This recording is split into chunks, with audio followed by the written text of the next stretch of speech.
He could not be killed. Every Jedi who faced him learned this. You could cut him down. You could watch him fall.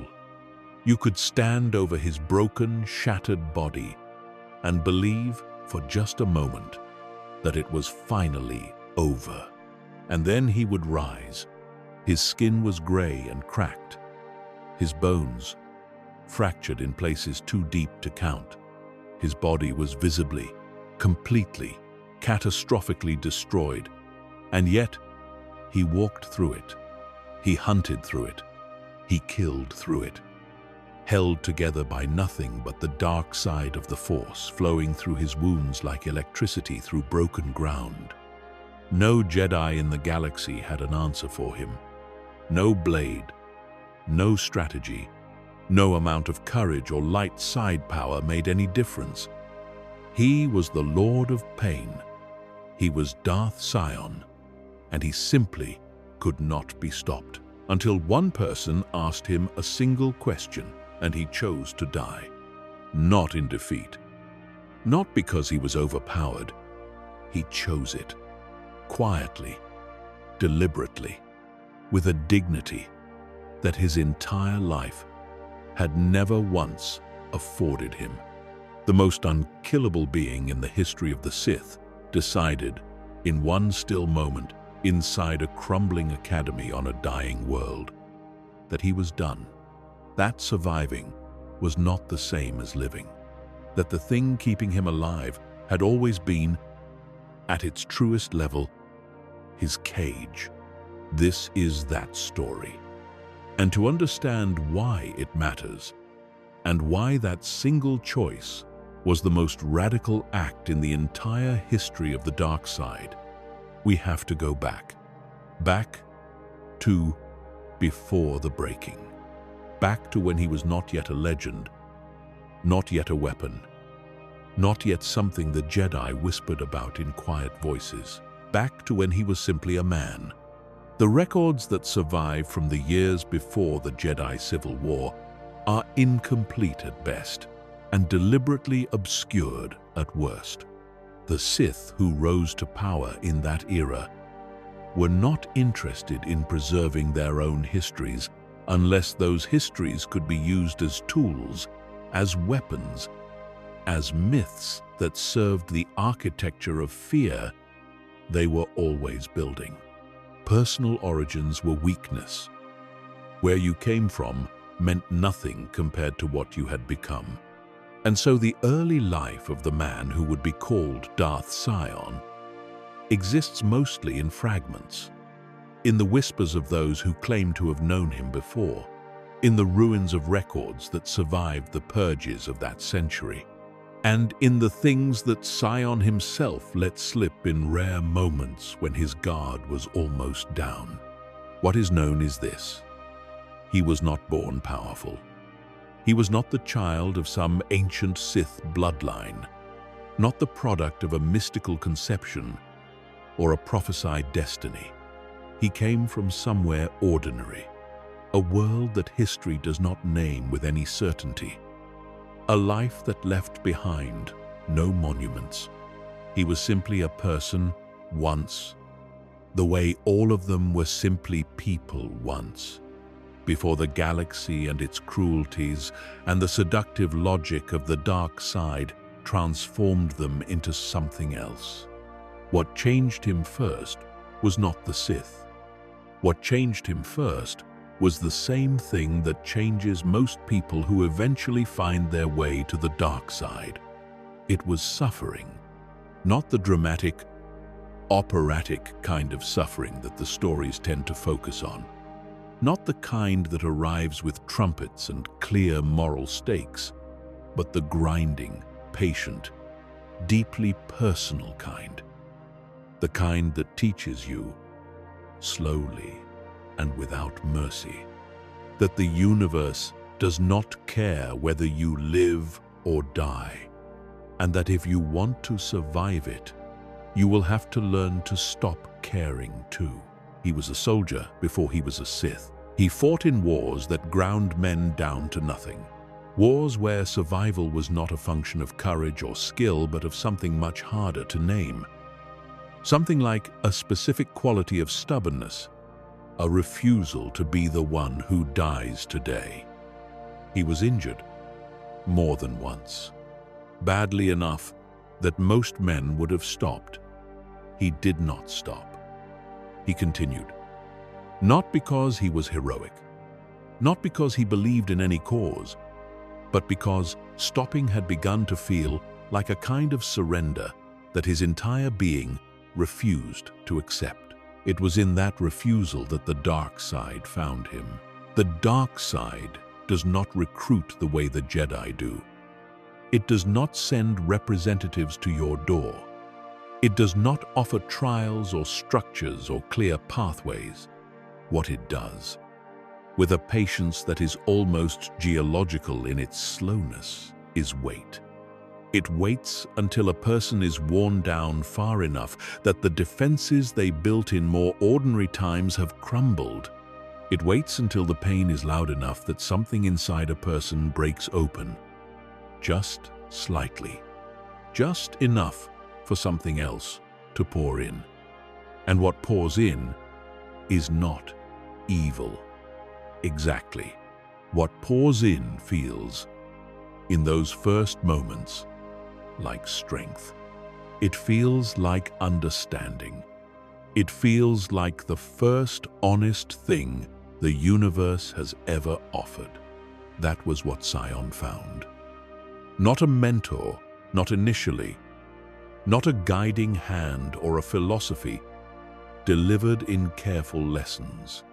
What he found was a sensation.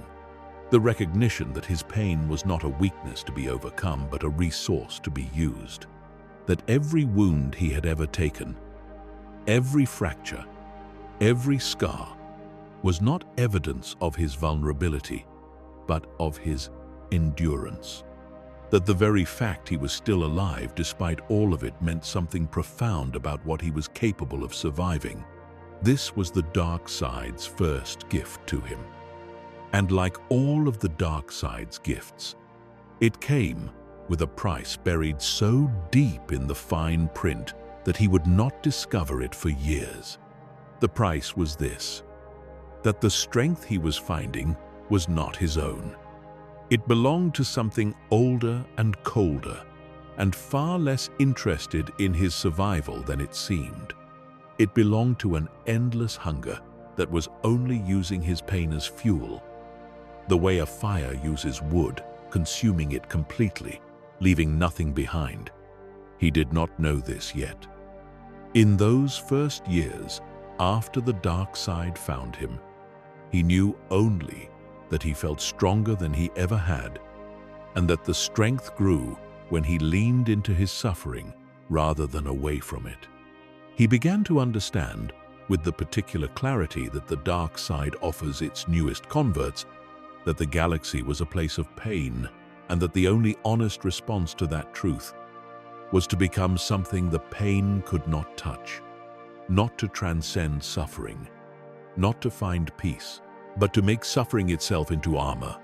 The wars of that era provided him with ample material to work with. This was the time of the Mandalorian Wars, that brutal and galaxy-spanning conflict that would leave scars on the Republic that took generations to fade.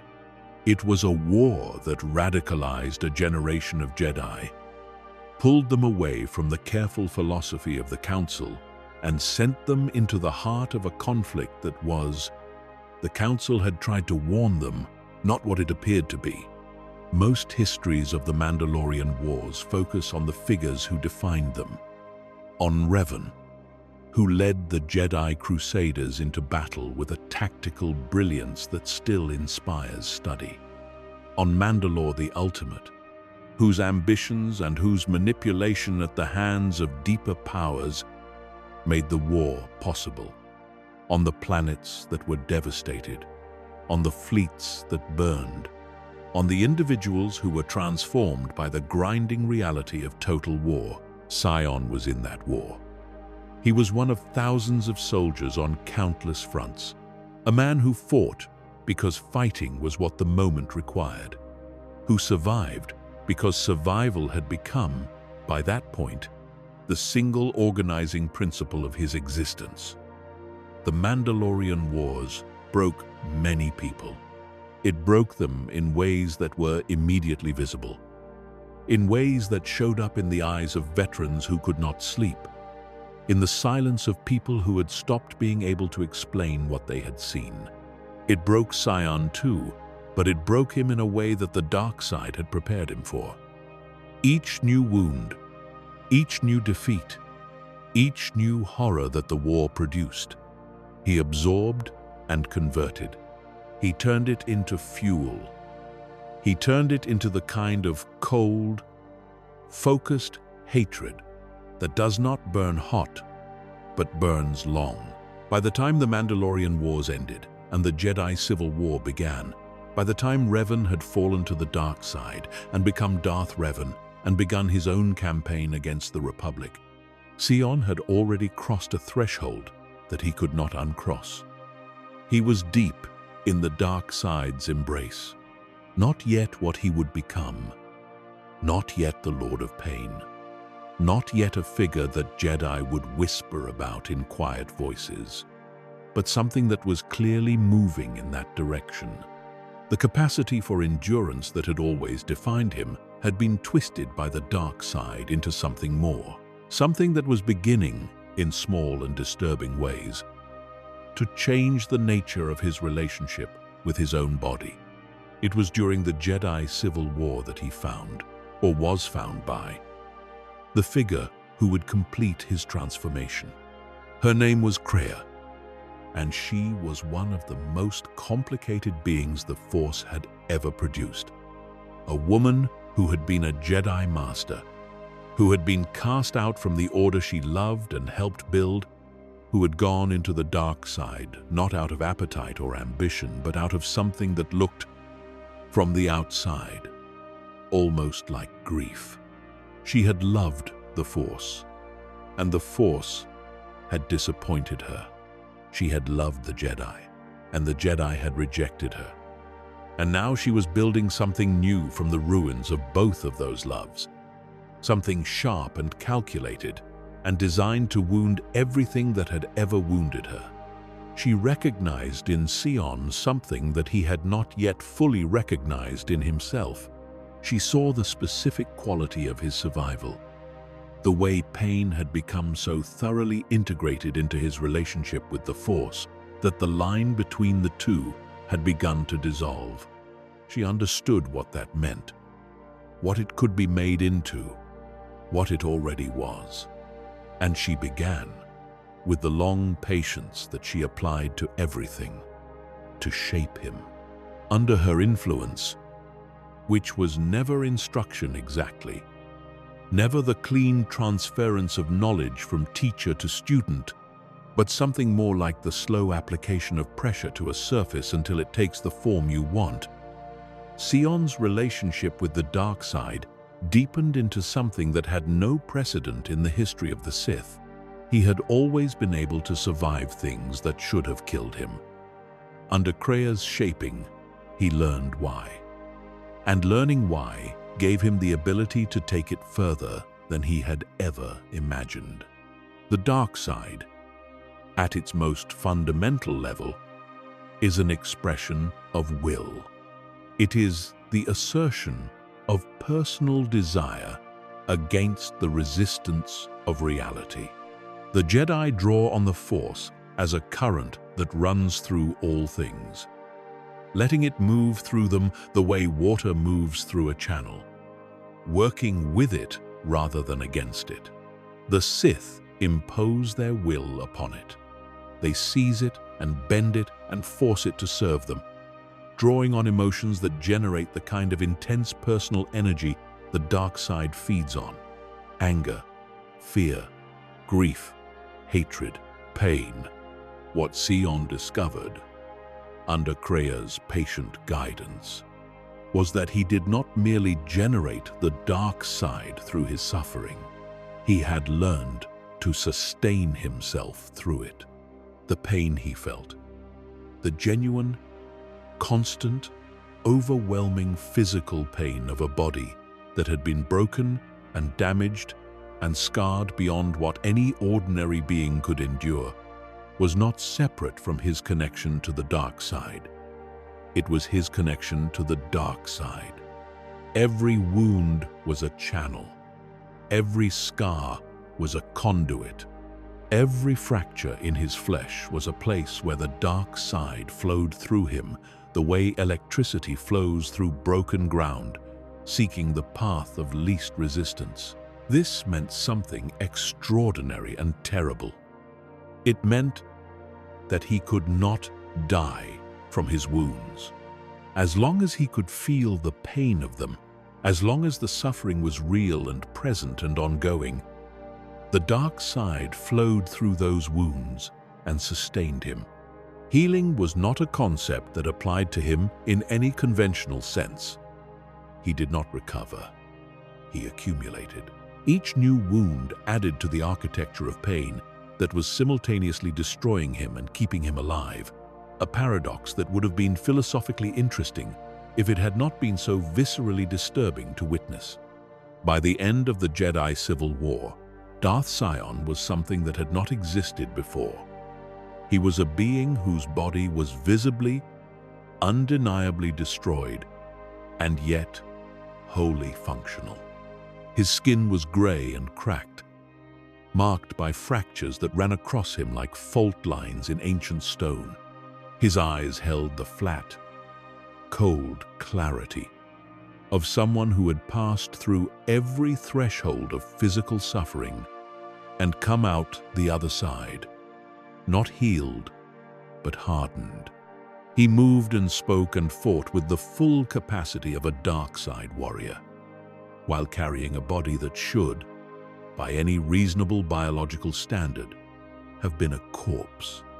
The aftermath of the Jedi Civil War left the galaxy in a state of exhaustion that is difficult to fully convey. The Republic had survived, barely.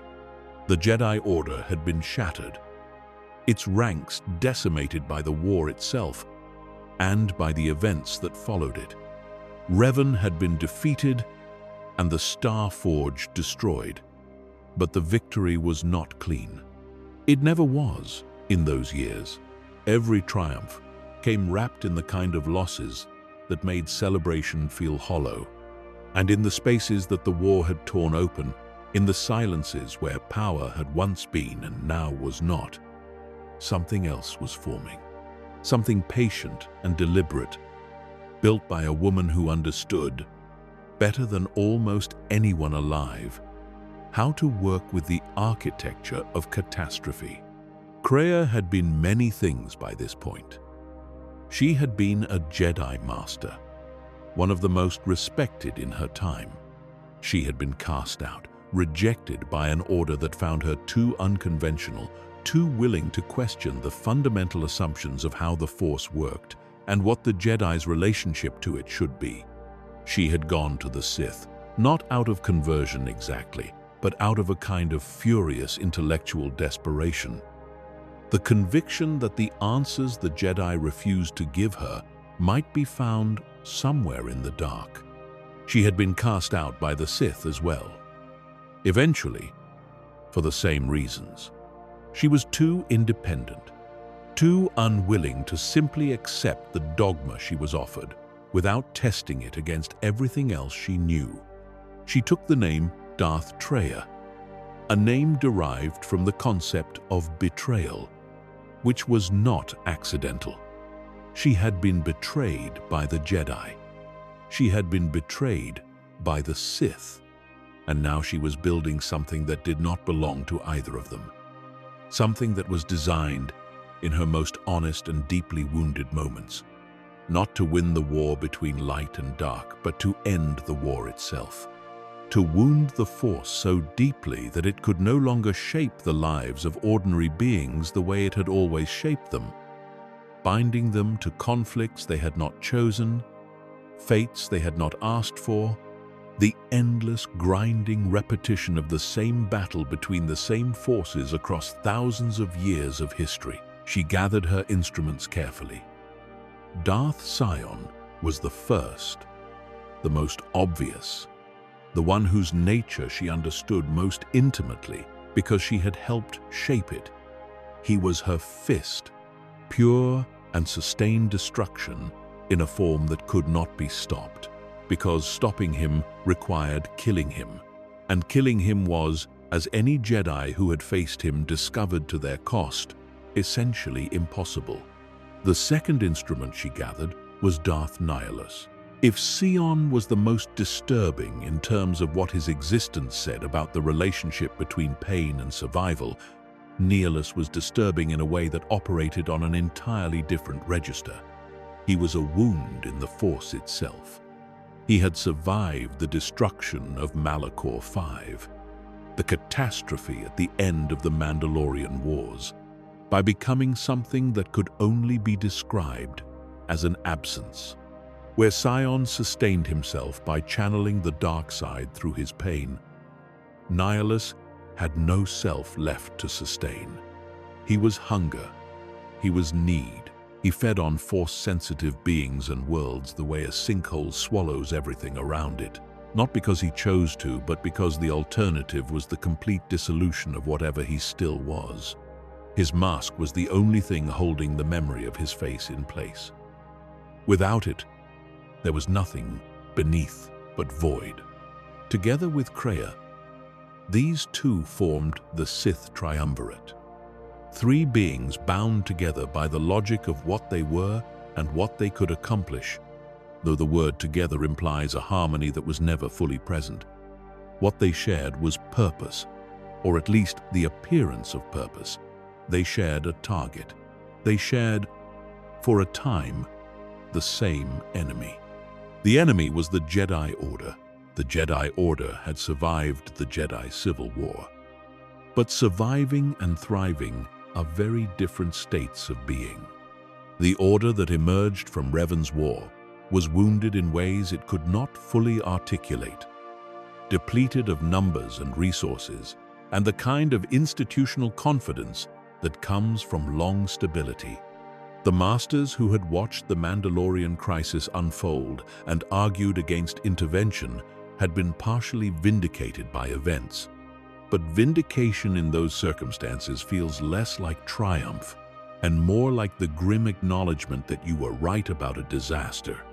They were rebuilding, slowly, as they had always rebuilt after catastrophe, drawing on the traditions and the patience and the deep reservoir of institutional memory that had carried them through every previous crisis.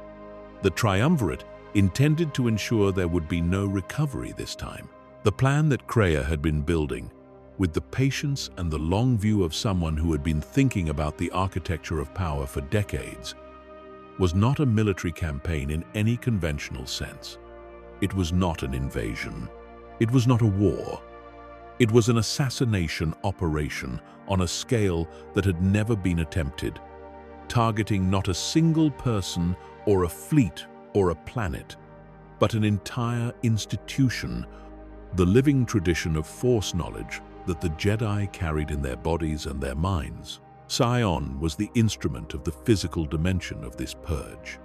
He was the one who moved through the galaxy hunting Jedi, not the way a soldier hunts, not with the support of armies or the resources of an empire, but alone, or nearly alone, a single, overwhelming presence that descended on its targets with a patience and a persistence that made it feel less like combat and more like the inevitable approach of something elemental.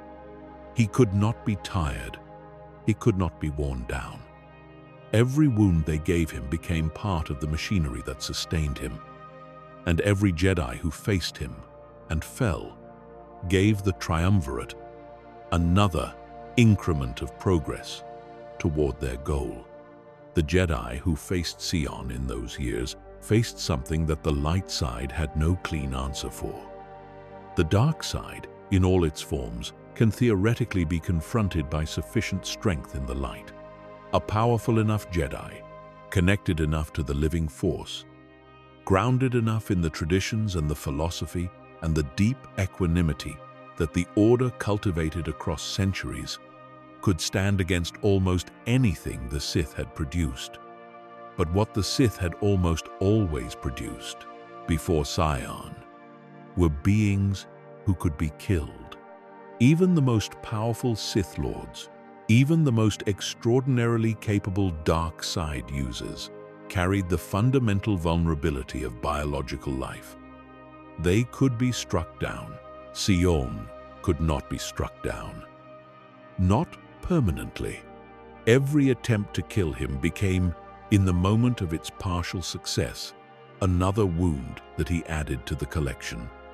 Another source of pain that became another channel for the dark side to flow through him. The Jedi who faced him and managed to land what should have been a killing blow watched him rise again. And the sight of that rising, the slow, deliberate reassertion of presence in a body that should not have been capable of it, broke something in the fighters who witnessed it. It broke something in the philosophical architecture of their understanding of what the Force allowed, of what the relationship between life and death was supposed to mean. The purge the Triumvirate conducted in those years is one of the darkest chapters in the history of the Jedi Order. It was not simply that Jedi died. They had died before, in wars, and in the service of the people they protected, and in the course of the long, difficult history of an institution that had existed for thousands of years. What was different about the Triumvirate's purge was the quality of the silence that it created. The Jedi who died in those years did not die as part of a war that the galaxy could witness and mourn and eventually record in its histories. They died quietly, one by one or in small clusters, hunted and found and eliminated by instruments of destruction that the galaxy at large barely knew existed. Meetings of the Jedi High Council were called to address the crisis. Masters who had survived the Jedi Civil War, who had the experience of navigating catastrophe, recognized that what was happening was not random. There was pattern and purpose in the deaths, a deliberateness that pointed toward an organized intelligence behind them. They debated courses of action and responses, and whether to gather the remaining Jedi together for collective protection or scatter them across the galaxy to make targeting them more difficult. The debates were careful and serious, and conducted by people who understood what was at stake. The debates did not save them. The purge continued. And across the galaxy, in the places where Jedi had retreated to safety or gone into hiding or simply tried to wait out whatever catastrophe was unfolding, the silence grew louder and the number of voices in it grew smaller. Sion moved through all of it with the specific quality of presence that defined him. Not frantic, not triumphant. Patient in the way that something inevitable is patient. Not because it is trying, but because trying implies uncertainty, implies the possibility of failure. And Sion, in those years, had been given very little reason to believe that failure was something he needed to plan for. To understand Darth Sion fully, it is necessary to sit with the reality of what he was in a way that is easy to avoid.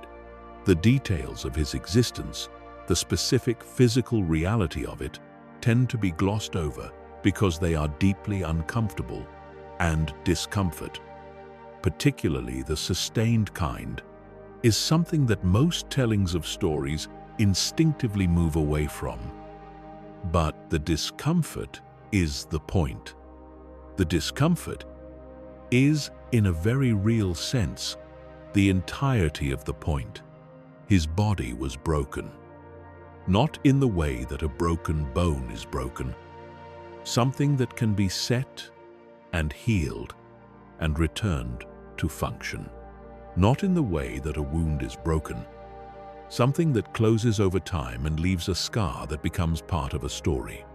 His body was broken in the way that something is broken when it has been subjected to damage so comprehensive and so sustained that the concept of repair no longer applies. He had been shattered and reassembled by the dark side into a configuration that was functional but was not, by any honest assessment, alive in the conventional sense. Every step he took was accompanied by pain, real pain, constant and unrelenting and present in the way that gravity is present. Not something he felt dramatically in moments of crisis, but something that was simply always there. The underlying texture of his experience of being a body in the world. The fractures that marked his skin were not cosmetic. They went all the way through him, into the deep architecture of what he was, into the connective tissue between his existence and the Force. They were, in a very literal sense, the places where the dark side lived in him. This is what it means to say that he sustained himself through pain rather than in spite of it. The pain was not the obstacle to his survival. The pain was the mechanism of his survival. Every moment of agony that passed through his broken body was a moment in which the dark side, drawn by the intensity of that suffering the way it is always drawn by the intensity of feeling, surged through those fractures and held him together, knitting the impossible back into temporary functionality, preventing the final dissolution that his physical state should, by every law of biology, have demanded long ago. Remove the pain, and you remove the dark side's reason to sustain him. Remove the dark side's sustaining presence, and there was nothing left of his body that could maintain itself. He knew this. He had known it for years, the way you eventually come to know the rules of the prison you have been living in long enough that you stop noticing how strange they are. The pain kept him alive, and the pain was constant, and the pain was, in whatever passed for his inner life, simply what existence felt like. What does it do to a person to live like that? What happens to the interior life, to the emotional and philosophical and spiritual dimensions of a self, when the physical dimension of that self is locked in a permanent condition of extreme suffering, when there is no relief, no respite, no moment of peace in which the ordinary small pleasures of being a body in the world, warmth, rest, the absence of agony, are accessible. The answer, in Sion's case, was that it produced a particular kind of clarity. Not the clarity of wisdom, not the kind that the Jedi cultivated through meditation and self-discipline and the careful examination of feeling. The clarity of someone who has been stripped of everything that is not essential, who has been reduced by degrees to the purest possible expression of their own core. And what was core in Sion? What was left when everything else had been taken was will. A will of almost geological stubbornness. The absolute refusal carried so deep in the fundamental architecture of what he was that it had become indistinguishable from instinct to stop. The Jedi who faced him in those years of the Purge encountered something that their training had not fully prepared them for.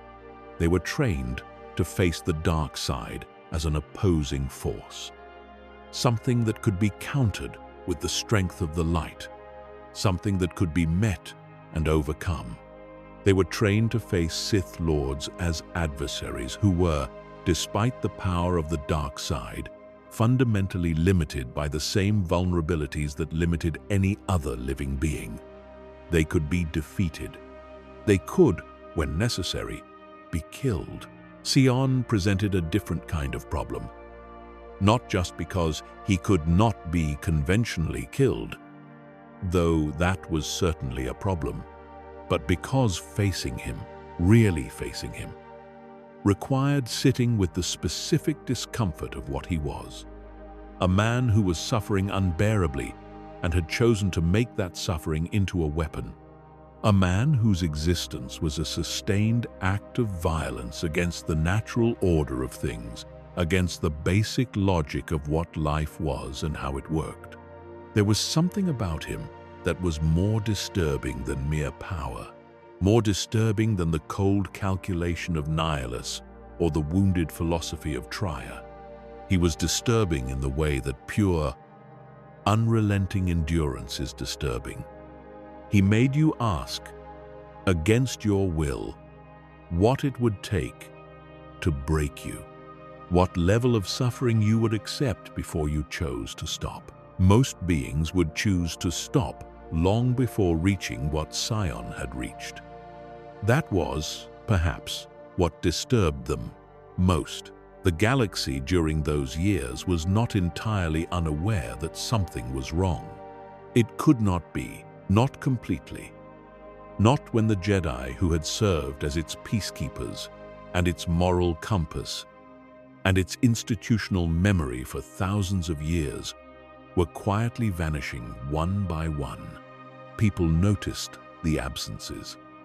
Worlds that had grown accustomed to a Jedi presence felt it evaporate without being able to explain why. Senators asked questions in chambers that did not have satisfying answers. Local law enforcement on dozens of planets reported that the Jedi contacts they had cultivated over years were no longer reachable. But the galaxy, as it tends to do when faced with something it cannot fit into the existing categories of its understanding, found ways to not know what it was facing. The Jedi were reorganizing. The Jedi were needed elsewhere. The Jedi were handling a crisis that required discretion. The galaxy told itself stories, because that is what civilizations do when the truth is too large and too cold to be looked at directly. Meanwhile, on worlds that rarely appeared in the histories of great events, in the quiet corridors of places that had been chosen for their obscurity rather than their significance, Sion continued his work. There is something almost meditative about the account of those years, something that sits uneasily alongside the horror of what was happening. He was not dramatic about it. He was not theatrical.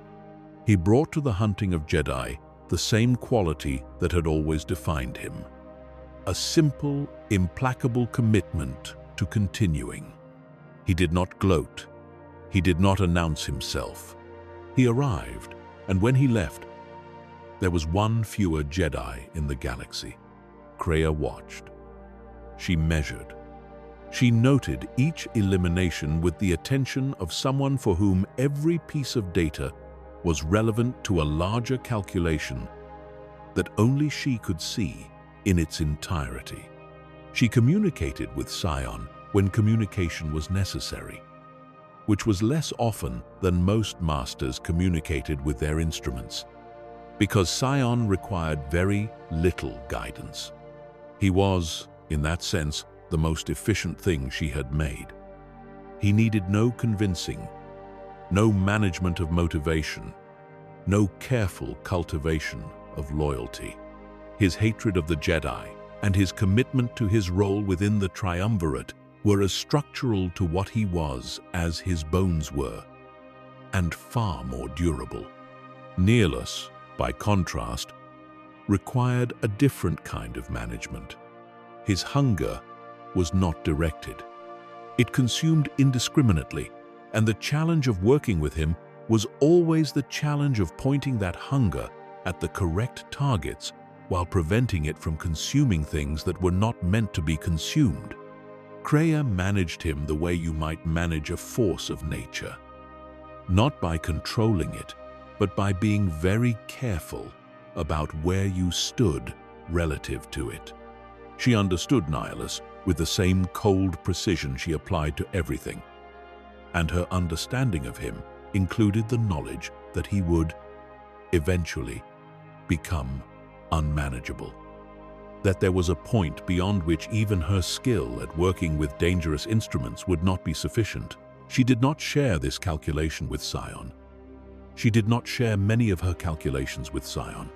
What she gave him was what he needed to function. Clarity of purpose, the occasional redirection when his focus drifted, and the dark side sustenance that his existence required. She maintained him the way you maintain a blade, keeping it sharp and pointed in the correct direction, not asking it to understand why it was being used. But Sion was not, had never been, simply a blade. Even in the worst years of the Purge, even when his existence had been reduced most completely to the single function of finding and eliminating, there was something happening in the interior of what he was that could not be entirely suppressed. Something that Kreia, for all her precision, had not fully accounted for. He was thinking, not in the way that philosophers think, not with the systematic examination of premises and conclusions, but in the way that someone thinks when they have been doing the same thing for a long time in conditions of extreme isolation and pain, turning things over in the dark, not arriving at answers so much as at the shapes of questions he could not quite articulate. The person who would become the instrument of Sion's eventual undoing arrived in the story through a door that seemed, at first, to have nothing to do with Sion at all. She was a Jedi, one of those who had followed Revan into the Mandalorian Wars, one of those who had fought and survived, and then made the choice, at Malachor V, that had severed her from the Force entirely. The Council had called her back after the war to answer for that choice. They had found her in the particular state of emptiness that follows when someone's connection to the Force, that fundamental, defining, irreplaceable channel through which they have understood themselves and the world, is simply gone. They had exiled her. The name stuck. The exile. She had spent years on the edges of the galaxy, on a ship called the Ebon Hawk, carrying her wound with her the way Sion carried his, though the wounds could not have been more different in their nature. Where his was physical and vivid and impossible to ignore, hers was internal and invisible and expressed itself as an absence rather than a presence. She had cut herself off from the Force at Malachor V. Some said deliberately, some said involuntarily, in response to the overwhelming horror of what had happened there. And the scar that remained was one that could not be seen and could only barely be felt, even by those trained to sense such things. What made her significant, in the context of the Triumvirate and the Purge that was consuming the last of the Jedi, was something that Kreia had recognized from the moment she encountered her on Perigus. The exile was not merely a wound in the Force in the way that Nihilus was a wound. She was something more complicated. She was a wound that had learned to heal. Not herself? Exactly. Not in isolation, but through connection. She formed bonds with the people around her that were unlike ordinary Force bonds. She drew people together, created between herself and those she traveled with a network of connection that functioned in ways that Jedi philosophy did not have clean language for, like a new kind of relationship with the Force, one built not on the individual's own connection, but on the web of bonds between people. This was the quality that Kreia had always understood in her, even from the beginning. And it was the quality that made her dangerous in a way that Sion, for all his experience with danger, was not fully equipped to account for. Sion knew about the exile before he found her. Kreia had told him. She had described the woman she had encountered, the last Jedi who was worth hunting, the only one whose survival mattered in any sense beyond the mechanical completion of the Purge. There was something about the way Kreia spoke of the exile that was different from the way she spoke of other targets. More careful, more considered, more weighted with something she was choosing not to say directly, the way Kreia always chose not to say things directly when the direct version would have given away more of her interior landscape than she was prepared to share. Sion did not ask questions about this. It was not his habit to press Kreia on the things she chose to leave unspoken. What he understood was simple enough. The exile was alive.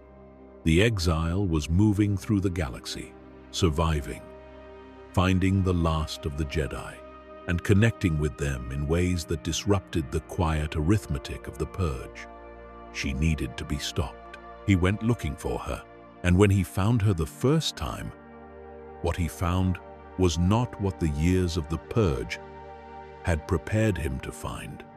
The Jedi he had hunted and eliminated had been, without exception, what you would expect.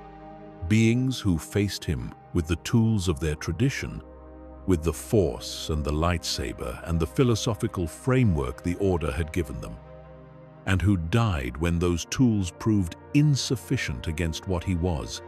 They had faced him as Jedi face dark side opponents, with the clarity and the courage and the commitment to the light that the Order cultivated. Some of them had faced him with remarkable skill. Some of them had been genuinely formidable. None of them had stopped him. The exile faced him differently. She faced him the way someone who has lost everything faces an adversary, not with the composed confidence of an institution behind her, not with the certainty of a philosophy that promised her the Force was on her side and goodness would prevail. She faced him as someone who had already been through the worst thing that could happen to her and had kept moving anyway, not because moving was easy or because she was certain of anything, but because stopping had stopped being an option she was willing to consider. In this specific way, and it was a way that Sion recognized in the deepest and most animal part of what he was.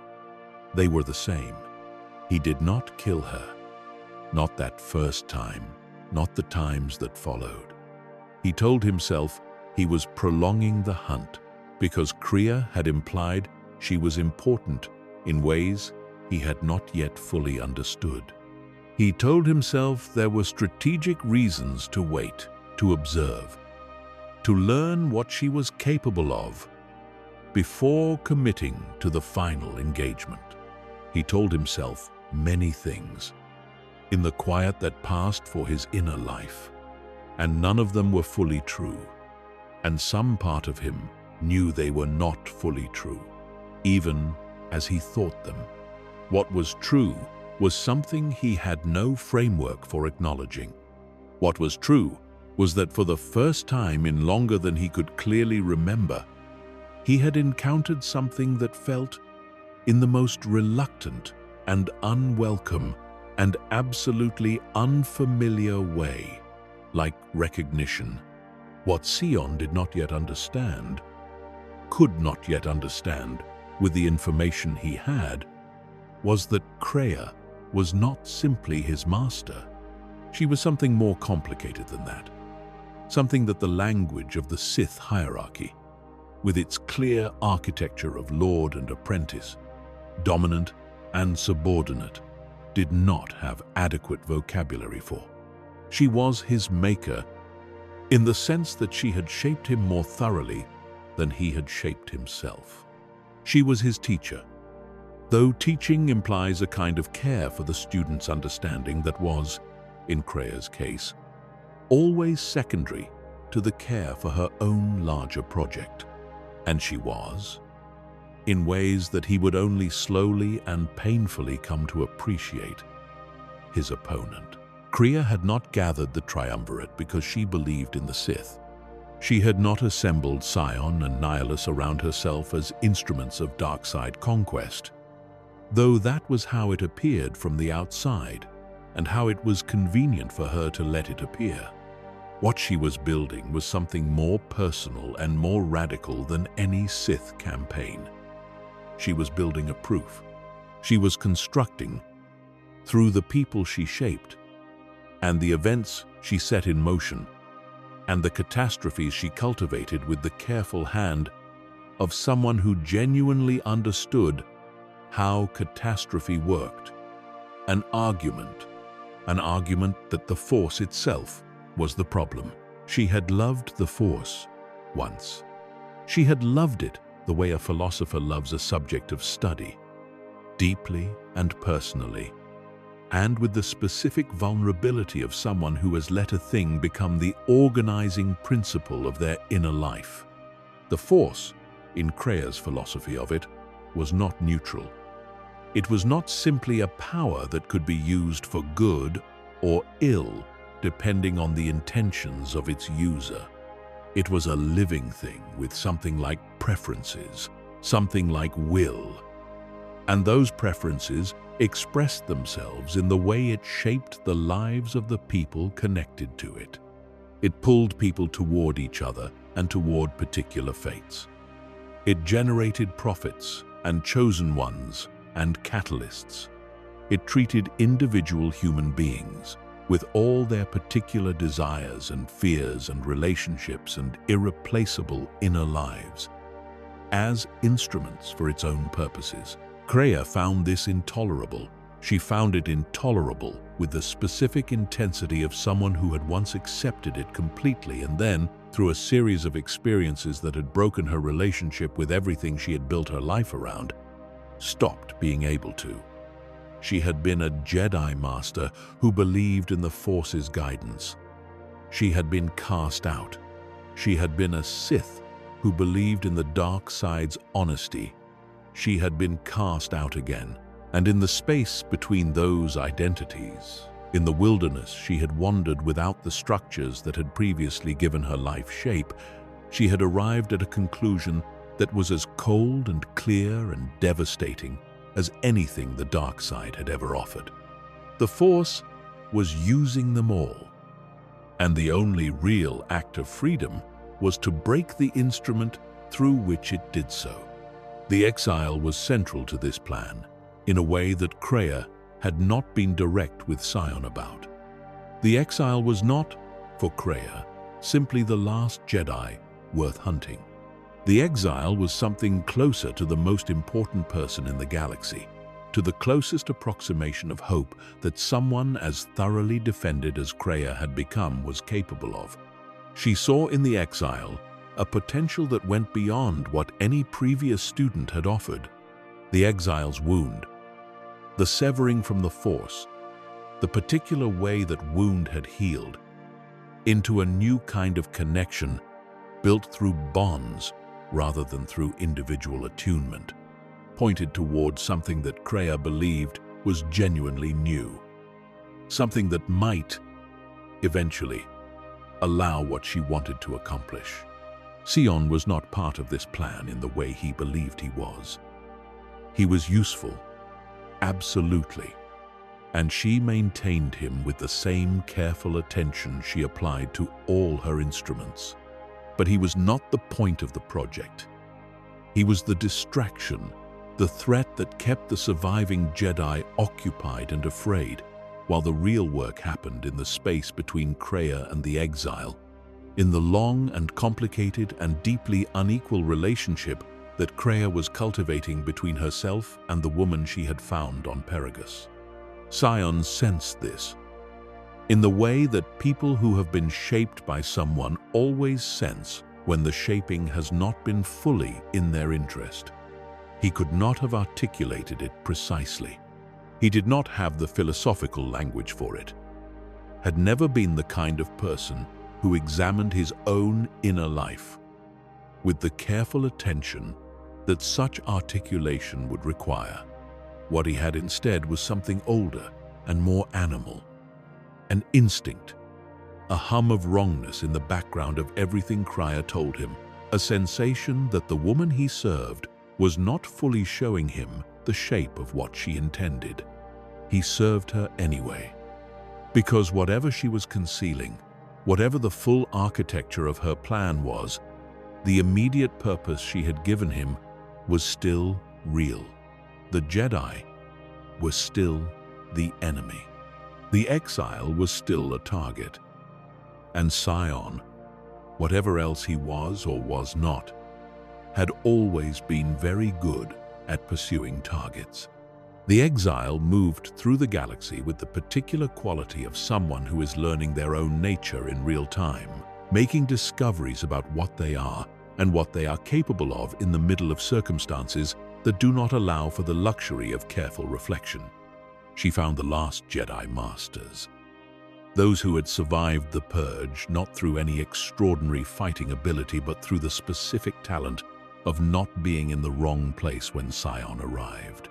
She found Atrice on Telos, bitter and isolated, and so thoroughly corrupted by the Sith holocrons she had been studying that the line between her and what she claimed to oppose had become difficult to locate. She found Vrook on Dantooine, stubborn and weathered, and carrying the weight of everything the Order had lost with the exhausted dignity of someone who has refused to put it down. She found Kavar and Zez Kai El, each in their own exile, each shaped by the years of hiding into something different from what they had been before. Each of these encounters was, in its own way, a lesson. Not always the kind of lesson that felt like one in the moment. Not always delivered with the clarity that wisdom tends to possess in hindsight. The Jedi Masters she found were not the composed, enlightened figures of the Order's best days. They were wounded people who had spent years afraid.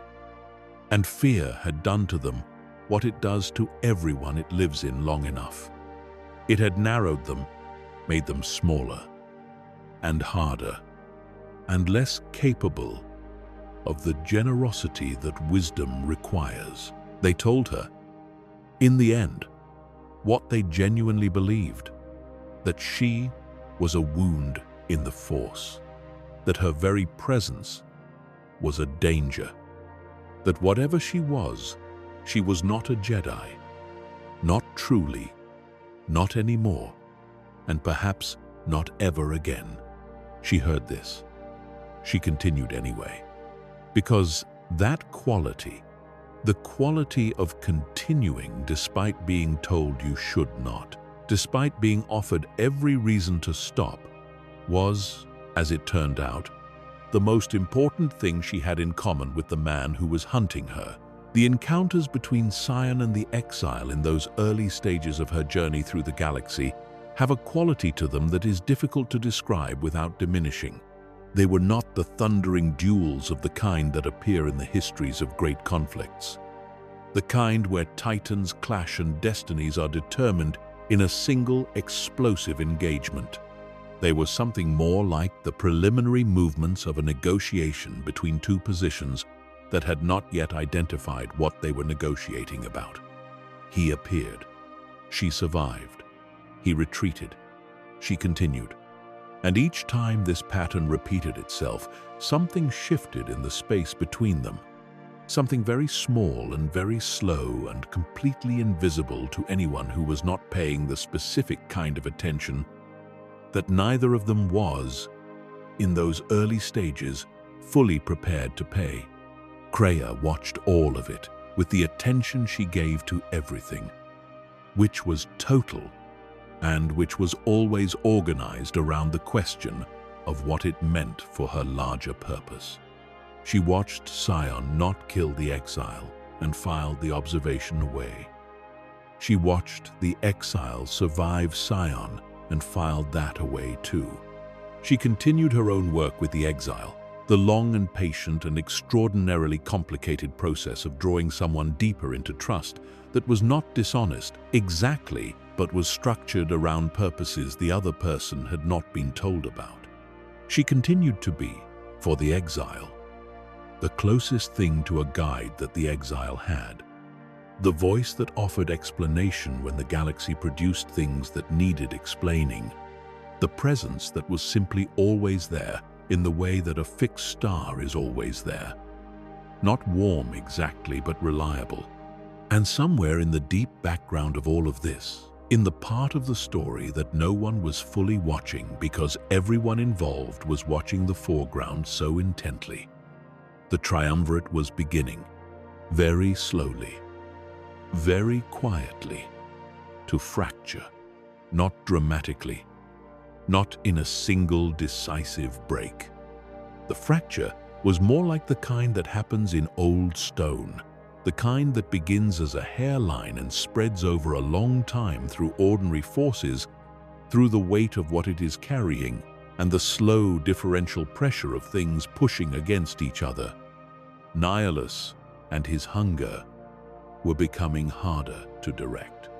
The careful channeling that Kreia had applied to make him useful rather than simply catastrophic was reaching its limits, because Nihilus was not a person who could be reasoned with or negotiated with or even threatened effectively.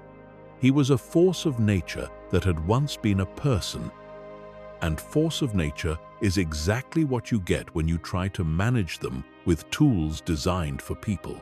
And Sion, for his part, was carrying something that he did not have language for and had not been prepared to manage. He was carrying the thing that had happened the first time he faced the exile, and she had not run, had not tried to deflect him, had simply stood her ground in the way that people stand their ground when they have genuinely nothing left to lose. It was a small thing. It was the smallest possible thing in the context of a purge that had eliminated hundreds of Jedi across the entire galaxy.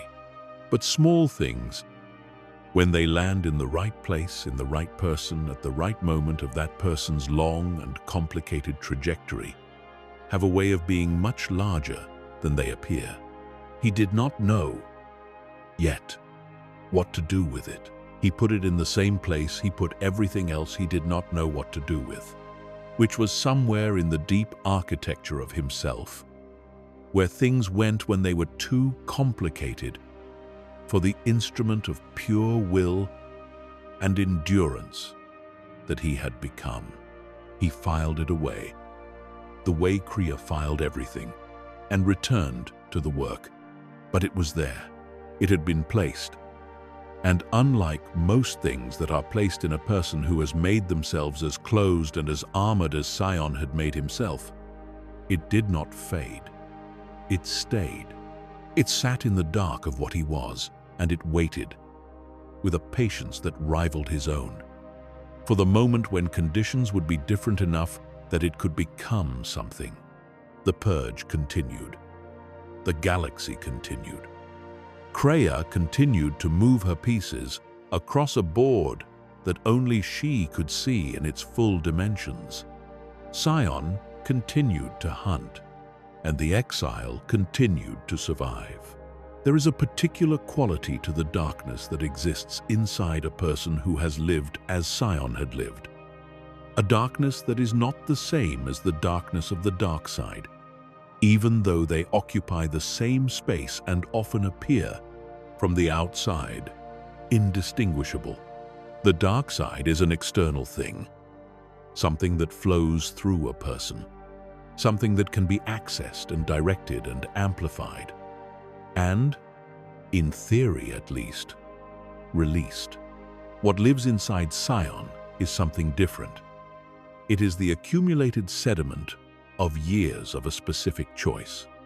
The choice to continue, made so many times and under such extreme conditions that it had ceased to be a choice at all and had become simply the substrate of what he was. He had not always known that you could choose differently. When the choice to continue is the only choice you have ever made, the idea of not making it becomes genuinely incomprehensible, not a philosophical position you reject, but a concept that does not quite resolve into meaning when you try to look at it directly. He had tried, sometimes, in the long, empty corridors of his existence between one engagement and the next, to imagine what it would mean to stop, to put down the hatred, to let the dark side that was stitching him together simply cease its work. He had always come back to the same conclusion, that stopping was not something he was capable of, that the refusal at the center of him was not a decision he was making, but a fact about what he had become, what the exile had done, without trying to, simply by existing in the specific way she existed, was to introduce a small and completely unwelcome doubt into this certainty. Not a doubt about whether he could stop. He was still certain he could not. But a doubt about whether the inability to stop was the straightforward matter of physical fact that he had always understood it to be, or whether it was something more complicated, more dependent on the particular arrangement of beliefs and identities and historical commitments that he had built around the raw fact of his survival. He could not have explained this even to himself. He did not try to. But it was there, and it was growing with the same patient, inexorable quality that everything about Sion grew. Slowly and in the dark, beneath the surface of what was visible, the galaxy outside continued its ordinary business. Indifferent in the specific way that the large majority of any civilization is always indifferent to the catastrophes occurring at its edges. The Republic was rebuilding. Telos was rebuilding. The Citadel station above it hummed with the activity of reconstruction, of people doing the ordinary daily work of putting something back together after it had been damaged, carrying supplies and making repairs and arguing about the logistics of restoration in the particular way that people argue about logistics when the stakes are high and the resources are limited. Atris lived in her exile beneath the ice of Telos, surrounded by her handmaidens and her secret and the Sith holocrons she had told herself she was studying in order to understand the enemy, and which were in the way that the dark side always works on the people who believe they are using it, rather than the other way around. Studying her in return, she had been the one who told Nihilus where the Jedi Masters were gathering. She had done it, she told herself, because it was necessary. Because the Jedi Order needed to be broken open in order to be rebuilt better. Because the old ways had failed. She had done it because she was afraid, and because the dark side knows how to make fear feel like wisdom. This was one more thread in the web that Kreia had been weaving across the galaxy for years. One more piece of evidence for anyone with the full picture that the woman who called herself Darth Trier had been operating at a level of complexity that made most other power structures in the galaxy look like simple arithmetic. The triumvirate was not three beings pursuing a shared goal. The triumvirate was Kreia using two extraordinary instruments to pursue a goal that she alone understood. And the instruments themselves were part of the proof she was building. Part of the argument she was assembling from the wreckage of everything the Force had made and then allowed to be destroyed. Sion knew none of this fully. He knew it partially. The way you know things that you have been kept just informed enough about to make them useful, but not so informed that you could act independently on that information. He knew the exile mattered. He knew the purge was proceeding. He knew that Kreia was moving towards something, and that his role in that something was not the central one she had allowed him to believe it was. He kept hunting. He kept surviving. He kept carrying the broken architecture of himself through the galaxy on the strength of a hatred so old and so thoroughly integrated into his structure that it had become, like his pain, simply the medium through which he experienced existing. And somewhere ahead of him, always just ahead, the exile kept moving. There is a moment in the life of every instrument when the person wielding it understands, with a clarity that does not come gradually but arrives all at once, that the instrument has been aware of them all along, that the thing they believed they were using has, in the way of all things that are used long enough and closely enough, developed its own understanding of the hand that holds it, its own assessment, its own conclusions about what is really happening, and what the hand intends, and whether those intentions align with what the instrument was told they were. For Darth Sion, That moment came not in battle, and not in the silence between hunts, and not in the long, dark corridors of whatever vessel he moved through between one world and the next. It came in a message from Kriya, a communication that was, on its surface, entirely ordinary. The kind of update that a master provides to an instrument to keep it oriented toward the correct target. She told him where the exile was. She told him what the exile was doing. She told him, with the careful, measured precision that characterized everything she said, that the time was approaching when the final confrontation would need to happen. What she did not tell him, in that message or in any message before it, was what she was building toward. What the exile was for in the deeper architecture of the plan. What the real purpose of the triumvirate had always been, beneath the surface purpose of the Jedi Purge. He noticed the omission, the way he noticed everything that mattered, not as a sharp awareness, but as a low hum in the background of his attention, a frequency slightly off from what it should be. He had been noticing it for a long time, he realized. In the moment of sitting with this particular communication, he had been noticing it since before the exile arrived in the story, since before the purge was well underway, since somewhere in the earliest stages of the triumvirate's formation, when Kriya had spoken about the purpose of what they were doing, and something in the quality of what she said had not quite lined up with the way she said it. He had set it aside then. He had set it aside each time after that, because setting it aside had been the correct choice for an instrument. And he had been, for the years of the purge, entirely committed to the business of being one. But something had changed, something small and invisible, and, to anyone watching from the outside, completely undetectable had shifted in the interior architecture of what he was. He had begun, without meaning to, and without having a clear way to stop it, to be something more than an instrument again.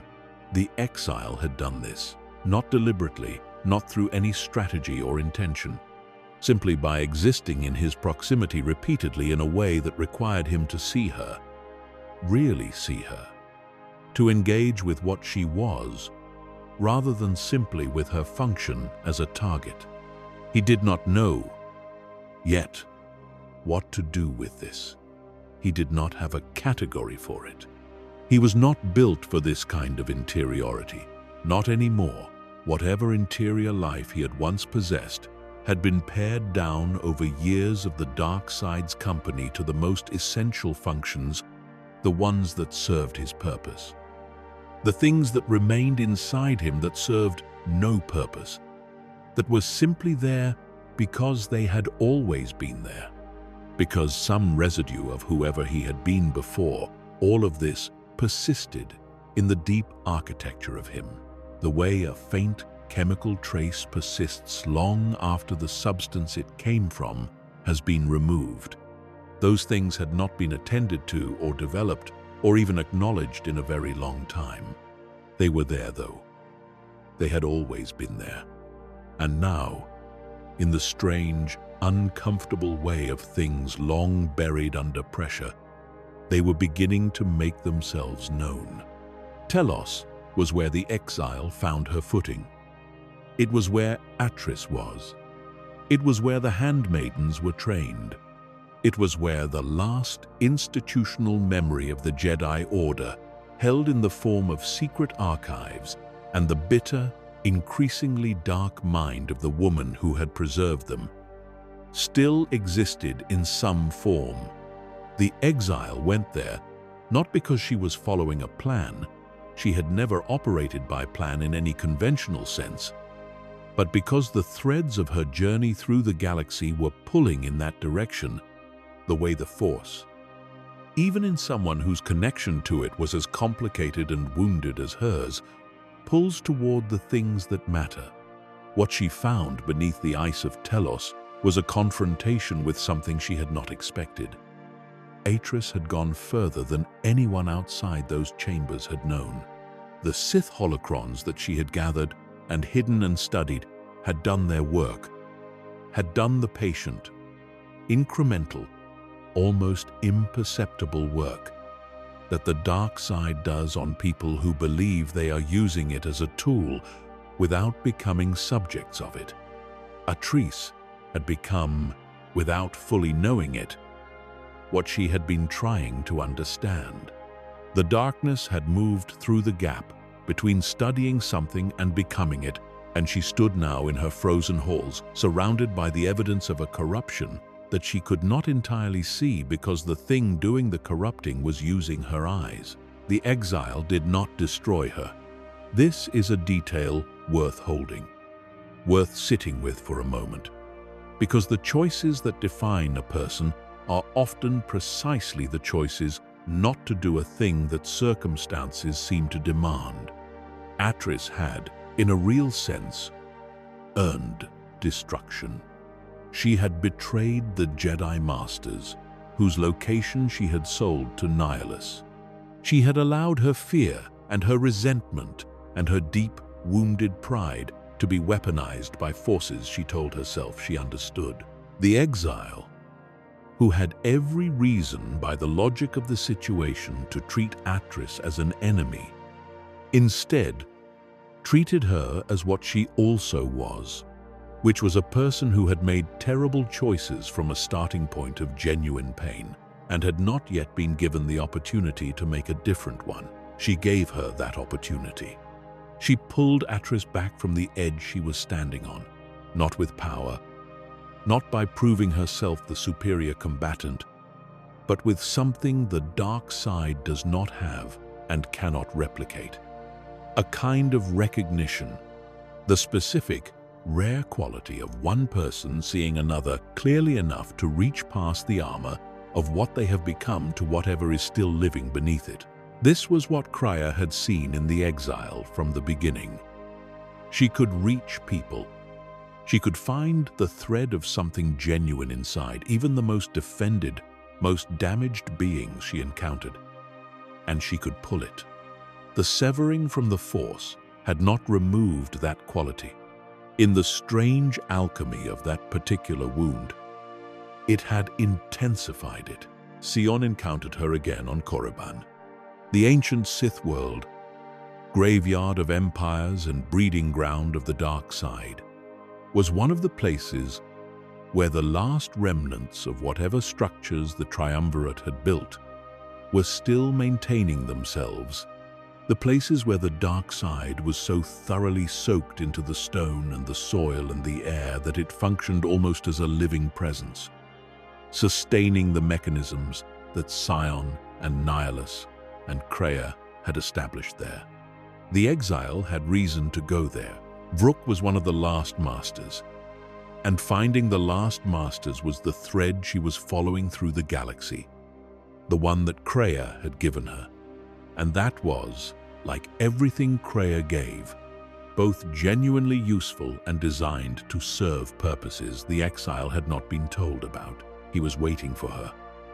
He had waited with the specific patience of someone for whom waiting is not a hardship, because he existed in a permanent condition of endurance that made any individual instance of patience irrelevant against the broader background of what his existence required of him.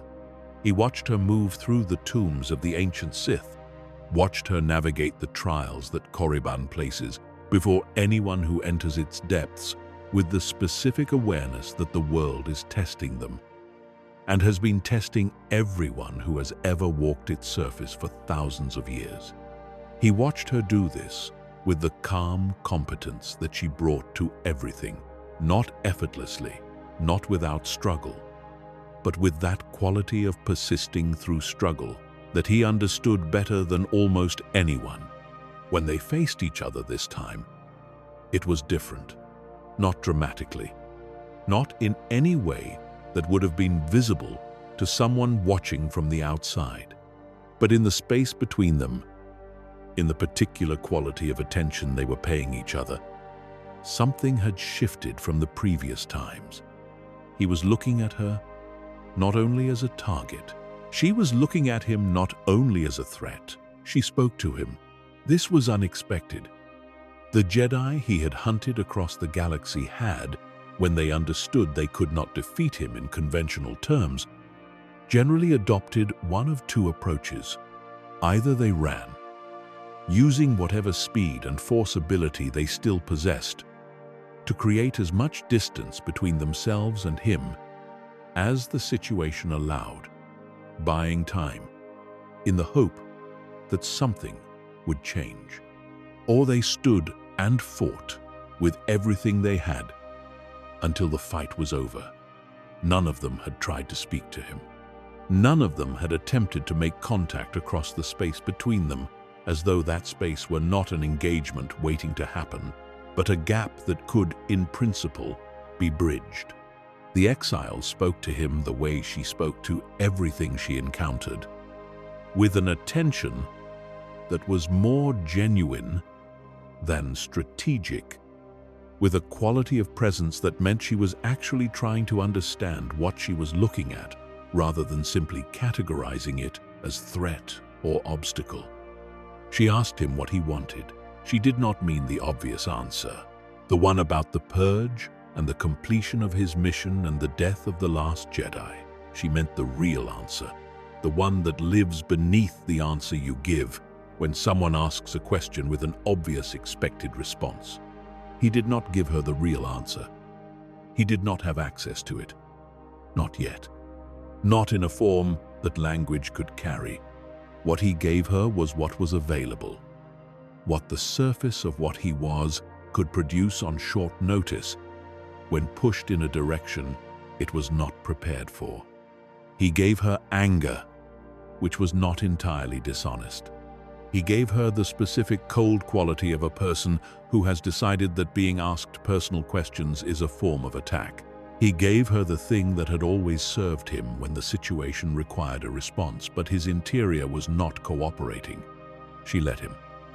She let him be the thing he was presenting himself as being, without insisting that he be something else immediately. This was unusual. Most people who encounter extreme defensiveness respond with either a matching intensity or a retreat. The exile did neither. She received what he gave, and she waited, with a patience that was completely different from his own, but was genuine in its own way. And she did not require him to be other than he was, before she was willing to keep talking. They did not reach resolution on Korriban. He did not allow it. He was not ready for it. He brought the confrontation back to physical terms because physical terms were the ones where he knew the rules and where the outcome, whatever it turned out to be, would at least be a thing he recognized. The fight happened. She survived it, as she survived all of them. He did not kill her, but he thought about the question she had asked him. In the empty corridors after, in the particular quality of silence that follows an encounter that did not go the way encounters are supposed to go, he carried the question with him the way he carried everything else, deep in the structure of what he was, where things go, when he does not know what to do with them, but cannot bring himself to discard them. What did he want? The purge continued. Nihilus moved toward Telos, toward the Jedi that were gathering there, toward the concentration of force-sensitive presence that functioned for him the way the smell of food functions for an ordinary hungry creature, as an irresistible signal that drew him without calculation or strategy toward the thing he needed. His encounter at Telos would be the most dramatic engagement of the Triumvirate's campaign, the single moment where the three-person structure of what Kreia had built would be most visibly tested. The exile was there for it. Visa's Mar was there. The Miraluka who had survived Nihilus, who carried in her foresight the permanent memory of what it felt like to have him look at her, to have the void of his presence directed at her specific light in the Force. and feel the pull of it, the terrible hunger of something that had ceased to be a person and become entirely an appetite. Mandalore the Preserver was there with his people, the remnants of the Mandalorian clans, seeking purpose in the wake of their defeat, finding it in the service of the one woman in the galaxy who seemed to be actually doing something about the things that were going wrong. The battle that occurred when Nihilus arrived at Telos was, in terms of pure scale, the most significant military engagement of that era. It involved naval forces and ground combat, and the full application of the kind of force ability that made battles in that galaxy something different from ordinary warfare. And at its center was the confrontation between Nihilus and the Exile, which was not really a battle in the conventional sense, but more like a philosophical argument conducted in the language of force ability, an argument about what the force was and what a person's relationship to it could be. Nihilus tried to do to the Exile what he had done to every other force-sensitive being he had ever encountered. He reached out with that terrible, consuming hunger and tried to drain her, to pull her light into his void the way he pulled everything. And he found that she was not there in the way that other Jedi were there. Her wound, the specific quality of her severing from the Force, meant that she did not offer him the bright point of connection he needed to feed on. She was present in the Force, in the way that the absence of a thing is present, defined by the shape of what was not there, rather than by direct visibility.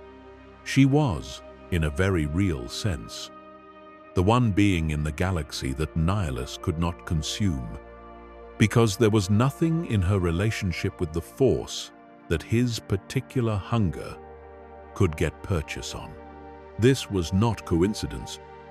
This was Krea's understanding of what the Exile was, applied at scale, turned into strategy. The Exile was the weapon against Nihilus, not because she was powerful in the conventional sense, but because the specific nature of her wound made her invulnerable to the specific nature of his. She was the absence that his hunger could not fill. Nihilus fell at Telos, not easily and not quickly and not without cost, but he fell. The being that had once been a person, that had survived Malachor V by becoming the hollow vessel of pure appetite, was ended. And when he was ended, 1/3 of the triumvirate was gone, and the balance of what remained shifted in ways that Sion, wherever he was in the galaxy at that moment, felt through the Force, in the way that you feel the removal of something that has been part of the structural load of what you are supporting. He knew. He understood that Nihilus was gone. He understood that the architecture of the triumvirate had been fundamentally altered, that the three-part balance Krea had constructed was now a two-part structure with a load distribution that had not been designed for what it was now carrying. He processed this with the equanimity that he applied to everything, the specific quality of calm that is not wisdom, but is what you get when you have been in conditions of permanent crisis long enough that crisis stops being exceptional and becomes simply the environment. And then something else happened. Something that Sion had not anticipated, and that, when it came, changed everything. Krea moved, not in the direction any of them had been pointing, not in the direction of the Exile, not toward the completion of the Purge, not in any direction that the established logic of the triumvirate would have predicted. Krea moved towards Sion himself, and what she did when she arrived was something that Sion, in the long years of their relationship, had never imagined she was capable of doing. She severed him from the dark side. It was not a battle. It was not a confrontation. It was a gesture. The kind of gesture that is only possible when the person making it understands the mechanism they are working with more completely than the person it is being done to. She reached into the structure of what he was, into the precise architecture of how the dark side flowed through his wounds and sustained him, and she withdrew the sustaining presence. Not permanently, not completely, but enough. Enough to demonstrate, with the cold clarity of a teacher making a final point, that the power he had believed was his had always been, at the deepest level, hers to give and hers to take. The world lurched beneath him. The pain that had been the constant medium of his existence shifted in quality, became something other than what it had been. Without the dark side flowing through his wounds, the wounds were just wounds. His body, always technically destroyed and always technically functional, trembled under the weight of its own damage, in a way it had not trembled since the very beginning of what he was, since before Kreia had shaped him, when pain was simply pain, and had not yet been transformed into the dark side's conduit. It lasted only moments. She let the connection restore itself before the damage became truly irreversible. But those moments were the most significant thing that had happened to him in years. They were the moments in which he understood, with absolute certainty and without any possibility of arguing himself back to a more comfortable position, that the power sustaining him was not his own. That what he had understood as the architecture of his own strength was a structure that someone else had built and someone else maintained, and someone else could, whenever they chose, withdraw. He had been made. He had always known this in the abstract way. You know things about yourself that you have not been required to look at directly. Kreia had shaped him. That was the nature of the relationship between them. And he had accepted it because the shape she gave him had served his purposes as well as hers. Or so he had believed. But there is a difference between knowing that you were shaped and understanding the full implications of having been shaped. There is a difference between accepting that someone had a hand in making you and confronting the evidence that the hand never fully let go. The rage that followed was unlike anything in his experience, and his experience of rage was extensive. It was not the cold, sustained, almost geological anger that had characterized most of his relationship with the dark side, the kind that burns without heat and endures without consuming itself. This was hot. This was personal.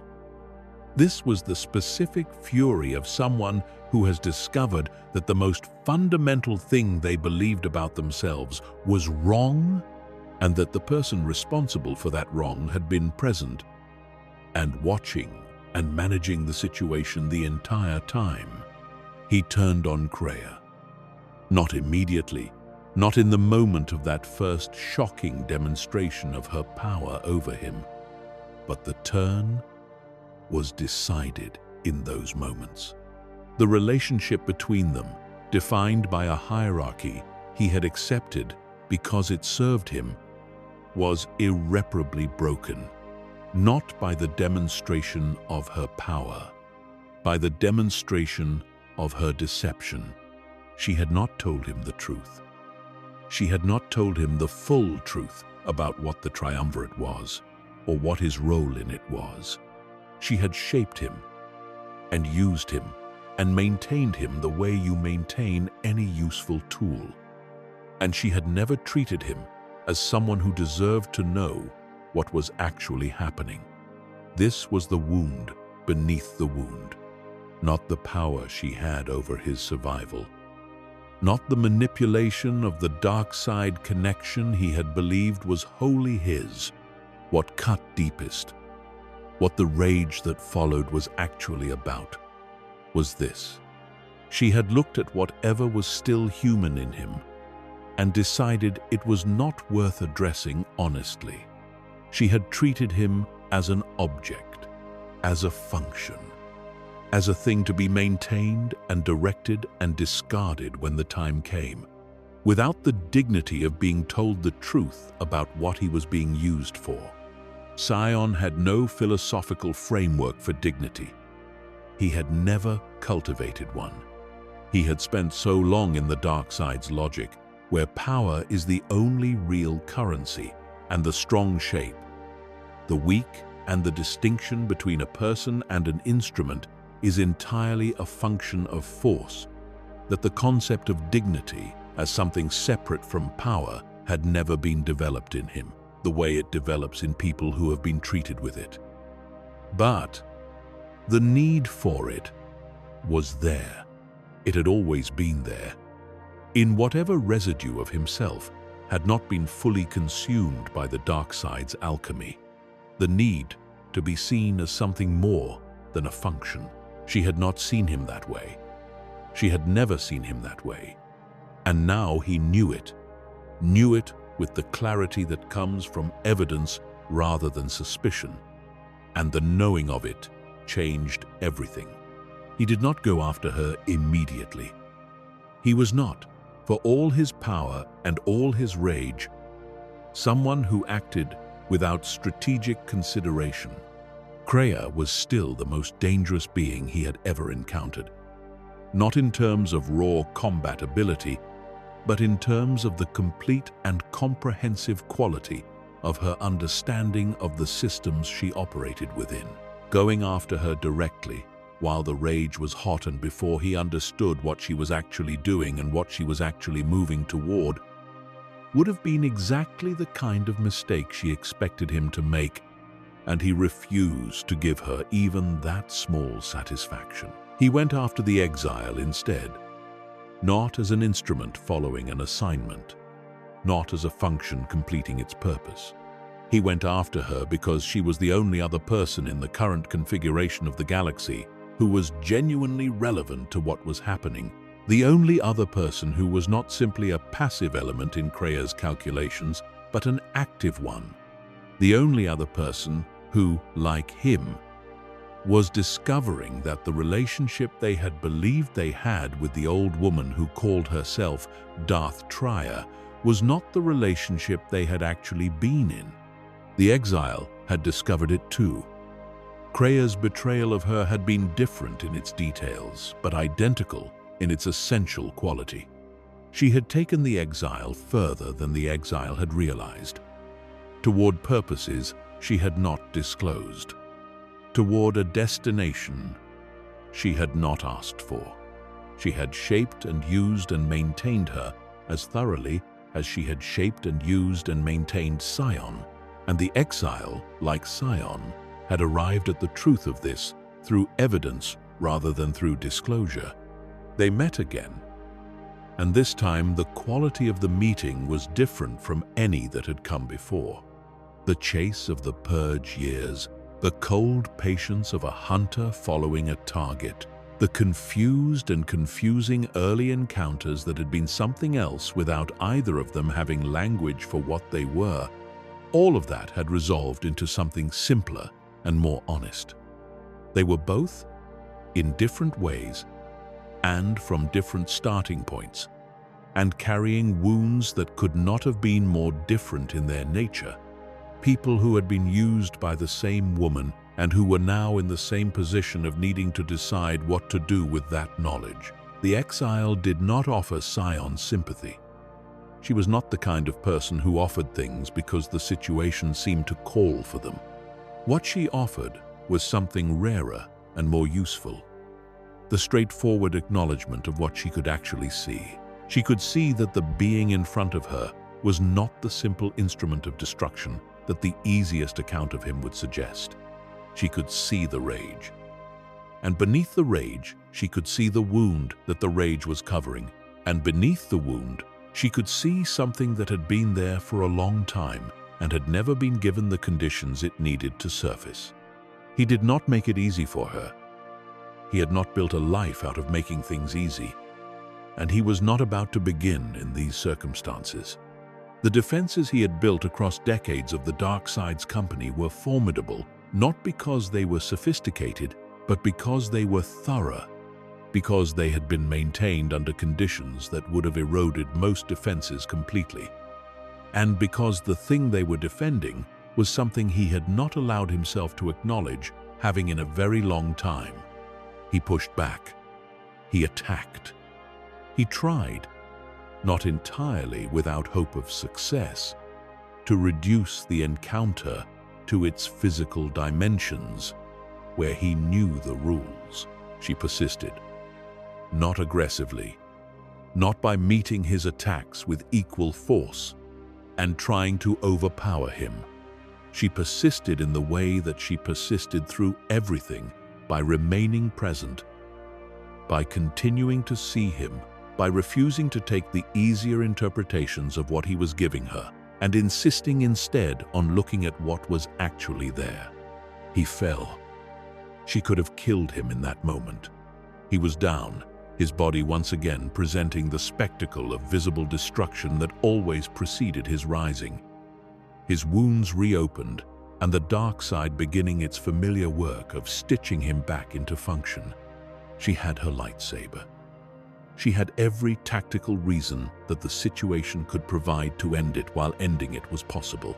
She did not end it. She asked him again, the question she had asked on Korriban, the one he had refused to answer honestly, the one that had lived in him since that first, asking like a splinter that the body surrounds with tissue rather than expelling, because expulsion would require opening something that is easier to keep closed. She asked him what he wanted.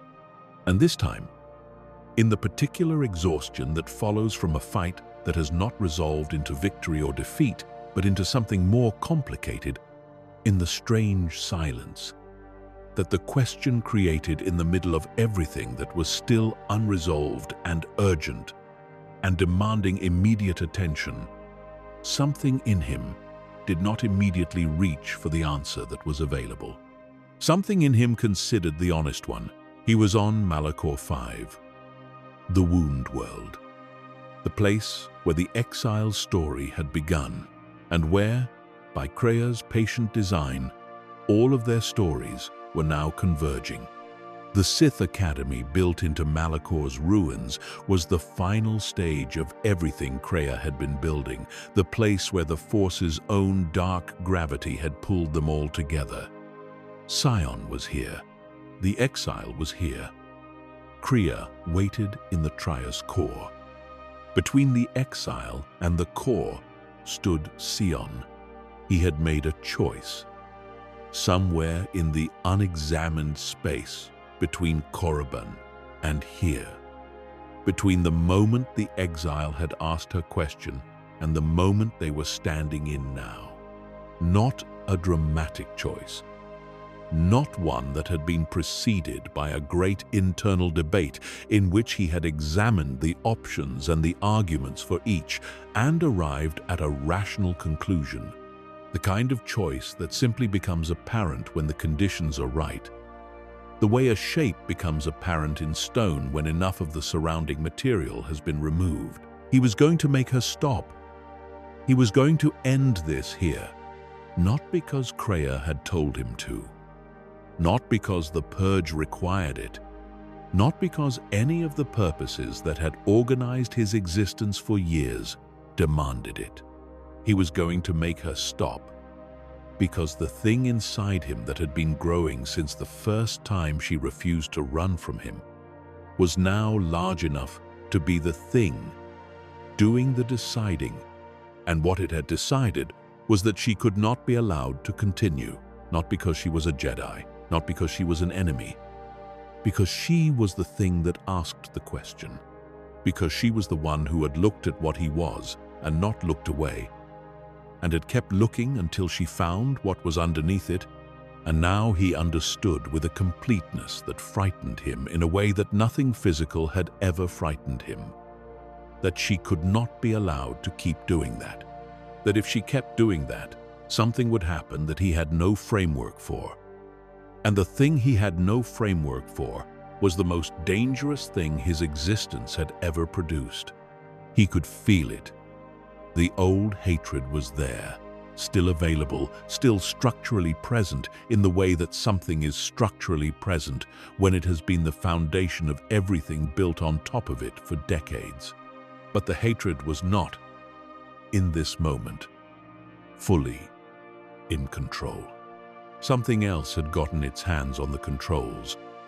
Some older and quieter and less certain thing that did not know the rules of the game. Sion had been playing for most of his life and was therefore not bound by them. She faced him in the Traeus Academy, and he was everything he had always been.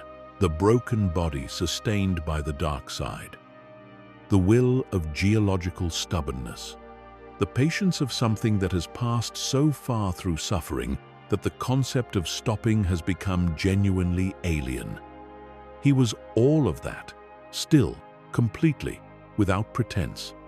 And she faced it the same way she had always faced it, with the specific quality of someone who is genuinely present in the encounter, rather than simply executing responses to it. She hurt him, real hurt. Not the kind that adds to the collection and becomes fuel, but the kind that the dark side alone cannot address. The kind that comes from something she said rather than something she did. The kind that found a gap in the armor he had worn so long he had forgotten it was armor. She told him the truth, not about himself, not in a way that was designed to wound. She told him the truth about what she saw when she looked at him. She told him what was actually there, beneath everything the dark side had made of him, beneath everything the decades of pain and hatred had built. She told him that she saw the suffering, the real suffering, not as an instrument or a power source or a defining characteristic, but as a thing that was being done to a person. She told him that what he had been through, what he had endured, what the dark side had taken from him and replaced with the mechanism of his survival, was not strength. It was damage. And the damage was not noble or impressive or the evidence of some fundamental superiority over ordinary beings who would have broken sooner. It was simply damage, and he had been carrying it alone for a very long time.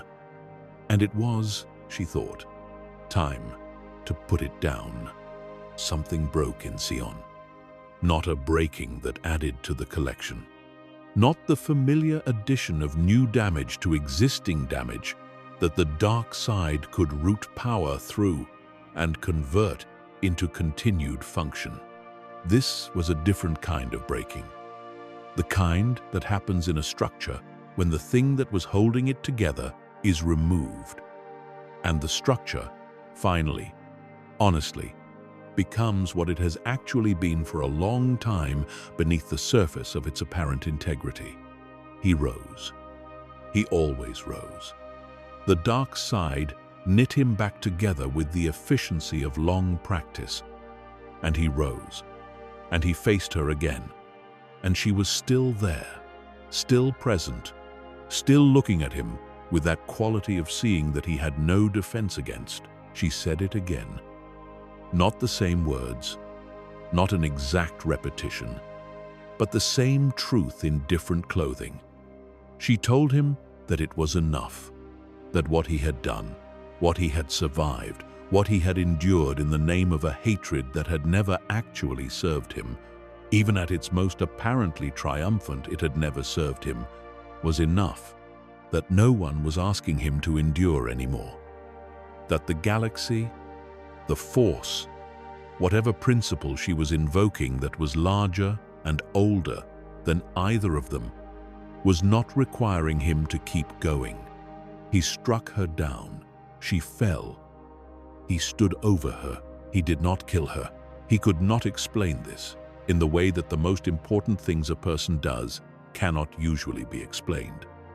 At least, not in the moment of doing them. Explanation requires distance and language, and the kind of retrospective clarity that only exists after the event is complete and survivable. What he had in that moment was not explanation. What he had was something much older and quieter and more stubborn than explanation. He had the thing that the exile had reached when she asked her question, and he had not answered honestly. He had the thing that had been growing in the dark of him since Korriban. Since the first encounter, since the very first moment she had looked at him without looking away. He stood over her fallen body, and the dark side sang in his wounds, and the hatred was available, and the purpose was clear, and there was nothing physical or tactical or strategic preventing him from finishing what he had been sent here to do. And he could not do it. She looked up at him from the ground. She was not afraid. She had passed through enough fear in her time to know the difference between fear and the thing on the other side of it. And she was on the other side of it now, in that strange, quiet space where outcomes have been accepted, and what remains is simply presence. She looked at him and she waited, the way she had always waited, without requiring him to be anything other than what he was. He said to her what he had never said to anyone. He said it not because he had decided to say it, and not because the moment seemed to demand it, but because the thing inside him that the exile had reached had decided that it was finished being silent. He told her about the pain, not as an explanation of his power or a justification for what he was. He told her about the pain as a person tells another person about something they have been carrying alone for so long that the aloneness of it has become as much of a burden as the thing itself. He told her what it was actually like, what every day of his existence since the dark side found him had actually felt like, what the constant, unrelenting grind of sustaining himself through suffering, rather than despite it, had done to whatever he had been before all of this. She listened. She did not offer solutions. She did not reach for the kind of wisdom that dispenses explanations. She simply listened in the specific way that she listened to everything, with complete presence, with the quality of someone who understands that listening is not a passive activity, but an active one, that really hearing what someone is saying requires something of the listener that cannot be faked or performed, only given when he was done, when the silence that followed was not the silence of someone who has stopped talking because they have run out of words, but the silence of someone who has said what they actually needed to say, possibly for the first time in their life. She asked him the question, not the one from Korriban, a different one, offered more quietly, with less distance in it. She asked him if he wanted to let go. Sion was quiet for a long time. The dark side flowed through his fractures. The pain was there, constant and comprehensive and familiar, in the way of things you have lived alongside for so long, that their presence has become the texture of reality rather than a feature of it. The hatred was available. The will that had been sustaining him for decades was present and functional.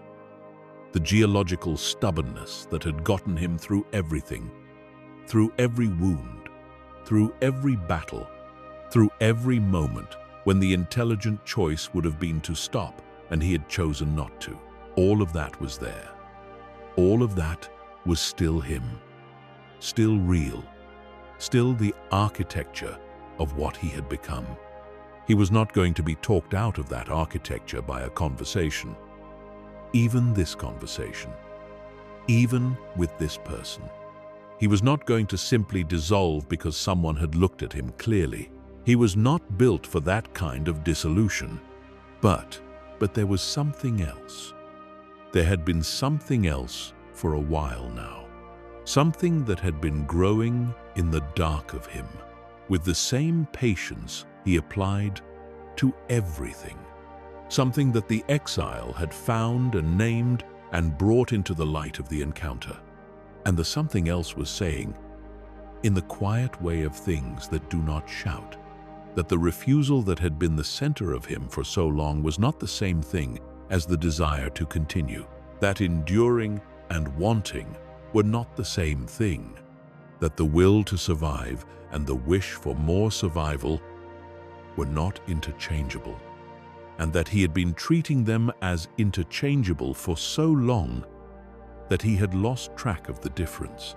He looked at her for a long time, with the specific quality of attention of someone who is looking at something they understand they will not see again, committing it to a memory that will not have much longer to hold it. He said that he was tired. 3 words, the simplest possible expression of a truth that had been accumulating for decades, a truth so fundamental and so thoroughly hidden behind the armor of everything he had built that saying it felt less like an admission and more like the discovery of a room in a house you have lived in your entire life that you somehow never entered before. He was tired, not in the way that bodies get tired, not in the physical sense that had not applied to him in years, in the deeper sense, in the sense that matters. The sense that the dark side had never been able to reach because the dark side's access to him was through his pain, and his pain was physical and this was not. He was tired of the pain. He was tired of the hatred. He was tired of the cold, grinding, loveless, endless, purposeless survival that the dark side had given him in exchange for everything else. He was tired of the purpose that had never been his purpose, of the mission that had never been his mission, of the master who had shaped him for her ends and called it teaching. He was tired of having his own suffering used against him and called strength. He was tired of the fractures in his body that the dark side flowed through as though they were channels meant for it, rather than wounds that should have healed or killed him a long time ago. He was tired. He told her to go. He told her that Kriya was in the core and that the exile needed to reach her, and that he was not going to stop her. He said this simply and without decoration, the way he had always said the things that mattered to him, stripped of the rhetorical elaboration that most people use to soften the edges of their intentions. He told her to go. She rose. She looked at him. She understood, because she understood. The people she encountered with a depth that had always been one of the most remarkable things about her. What it had cost him to say, what he had said. She did not make it smaller by responding to it with something convenient. She met it with the quality of attention she brought to everything that was real, which was full and unhurried and completely present. She went. He stood alone in the Treyas Academy, with the Sith Academy around him, and the dark side of Malachor 5 pressing at the edges of everything, and the ancient weight of the planet's catastrophe soaked into the stone under his feet. He stood with the conversation still alive in him, still echoing in the places the exile's attention had found that had not been reached in a very long time. And then he did the thing that nothing in his life had ever prepared him for. He did the thing that was, for someone like him, the most radical act possible, the one act that the entire architecture of what he had become was built to prevent. He let go, not dramatically, not in the way the dark side tends to dramatize its own operations, with spectacle and fury and the theatrical evidence of power, quietly, in the way that something genuinely significant tends to happen quietly, without announcing itself, without providing the surrounding context with clear evidence that this is the moment, this is the thing that matters. He stopped sustaining the connection. He stopped feeding the dark side through his wounds, stopped giving it the hatred and the will and the cold refusal that had always been the fuel it used to knit him back together.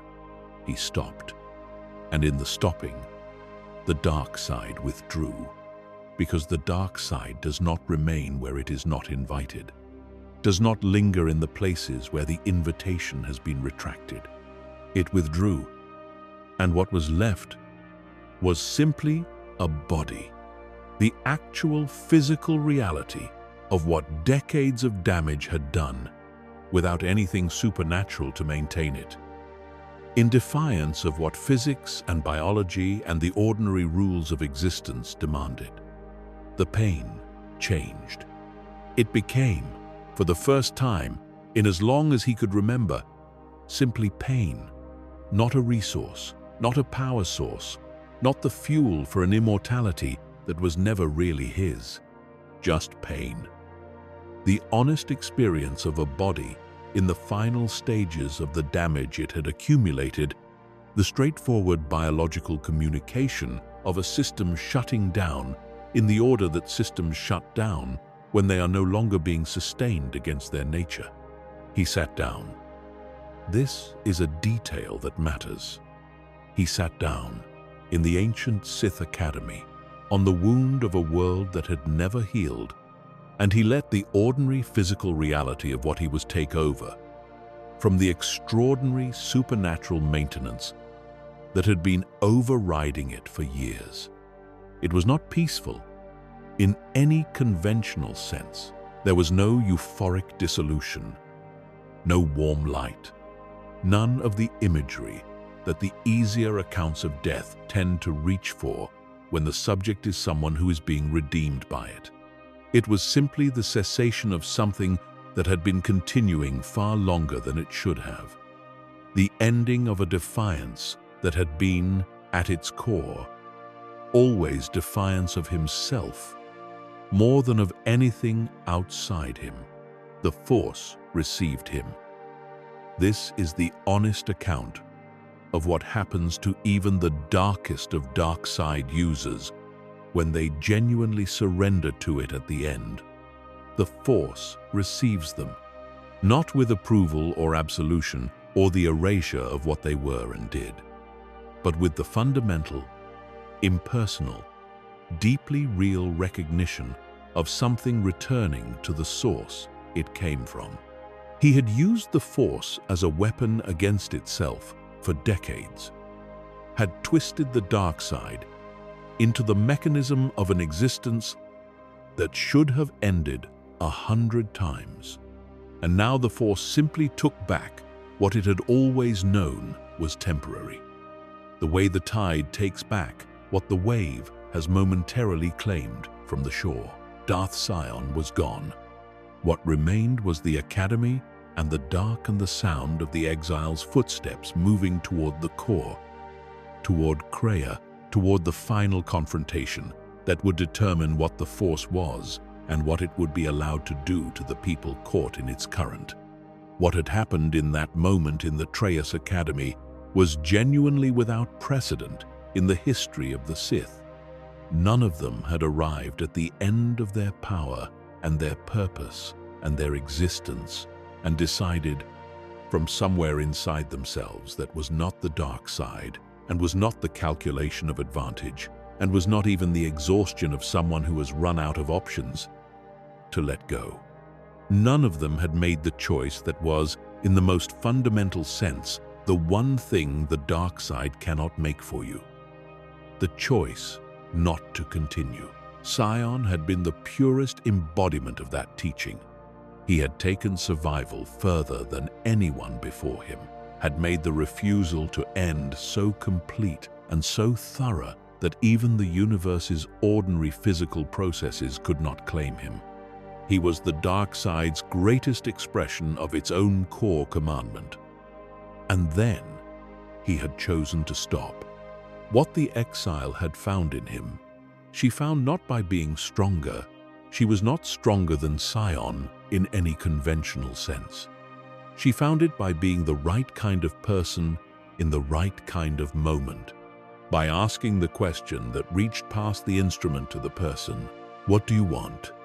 And what he wanted, in the end, what he had always wanted, in the deep, hidden part of himself, that the dark side had never been able to eliminate, was simply to stop hurting, not to win, not to continue, not to achieve the purpose he had been given or the mission he had been shaped for, to stop hurting, the most ordinary and the most human of desires, the thing that connects him across all the extraordinary dimensions of his story, to everyone who has ever existed in a body that was suffering more than it could bear. The exile, for her part, continued to Kreia. She reached the core. She faced the woman who had shaped them both, who had used them both, who had been, in her own deeply wounded and deeply impossible way, the person most responsible for the convergence of everything that had happened. The confrontation there was the final one, the one that ended the era, the one that determined what the Force would be allowed to do next. Kreia fell. This too is worth noting, and worth sitting with the specific way that it happened. She died, not as a monster is defeated, not as a villain is overcome. She died in the way that someone dies, when the thing they have been fighting against their whole life has finally found a way past their defenses, when the wound they have been carrying longer than anyone has been given the conditions in which it can become what it always really was, which is fatal. She died in the way of someone who has been, beneath everything, always dying, and whose greatest act of will across decades was simply the refusal to acknowledge it. She had loved the Force. She died trying to end what she loved, because what she loved had hurt her beyond her capacity to forgive it. This is not wisdom. It is not presented as wisdom. It is simply what happened, the way things tend to happen in the lives of people who love something completely and then lose it in circumstances they cannot accept. Malachor 5 fell after. The Academy and the dark side and the ancient wound in the Force collapsed back into themselves. The gravity of accumulated catastrophe finally completing the work it had been doing since the first catastrophe, swallowing the ruins of everything the Triumvirate had built, and everything Kreia had planned, and everything that had happened in those chambers into the silence of a world that was already, had always been, a monument to the cost of the choices that people make when they are in pain and do not know how to do anything with the pain except weaponize it. The exile left Malachor 5.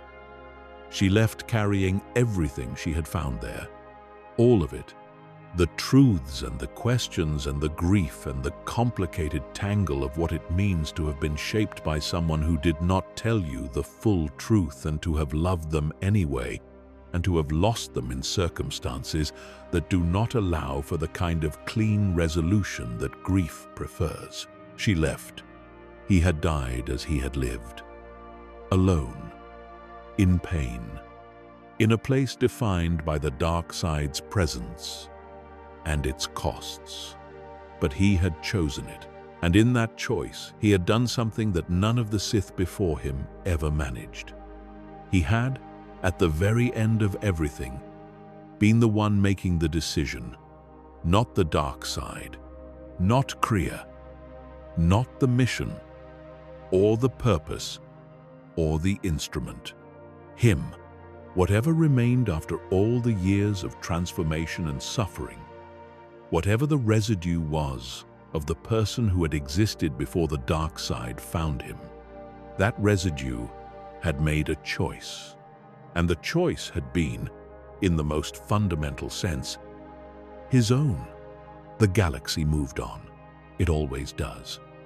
The Republic continued its rebuilding.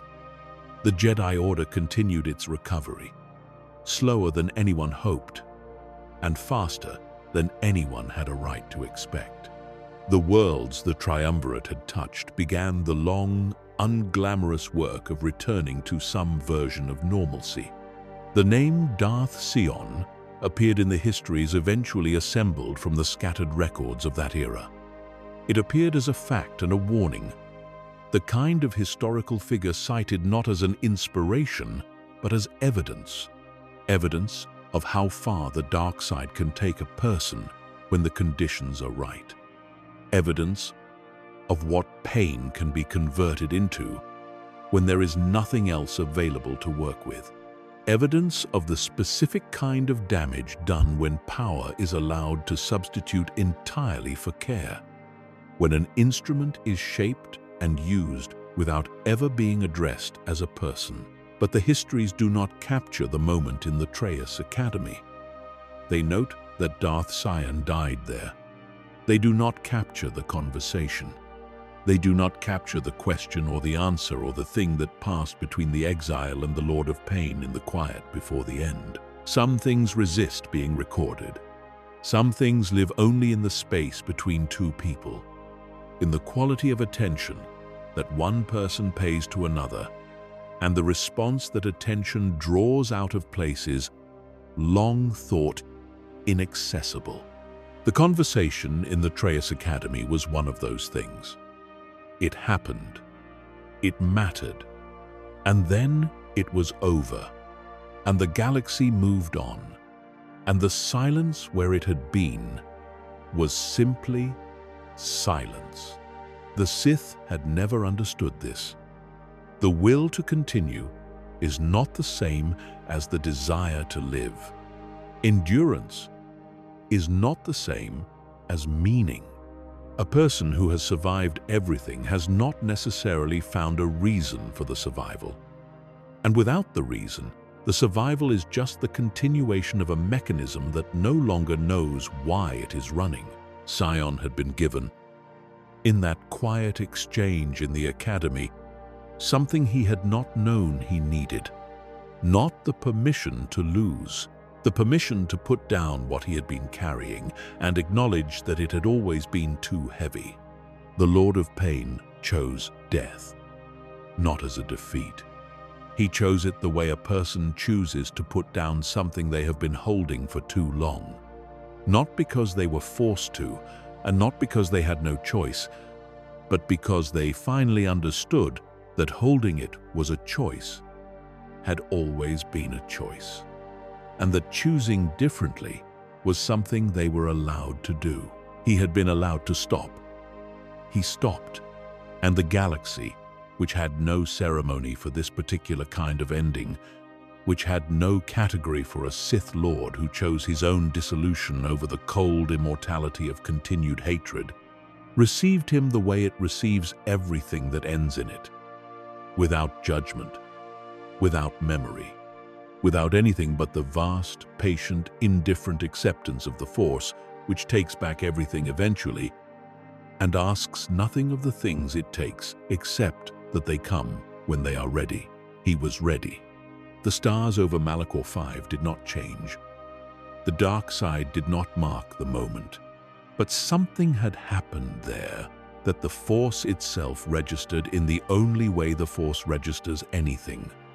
Not with spectacle, but with the subtle, imperceptible adjustment of its eternal balance. One less wound. One less place where the dark side had found a permanent channel and made itself a home in the suffering of a person who had never been given an alternative. One less Sith Lord who could not die. One man who finally could. And then the silence.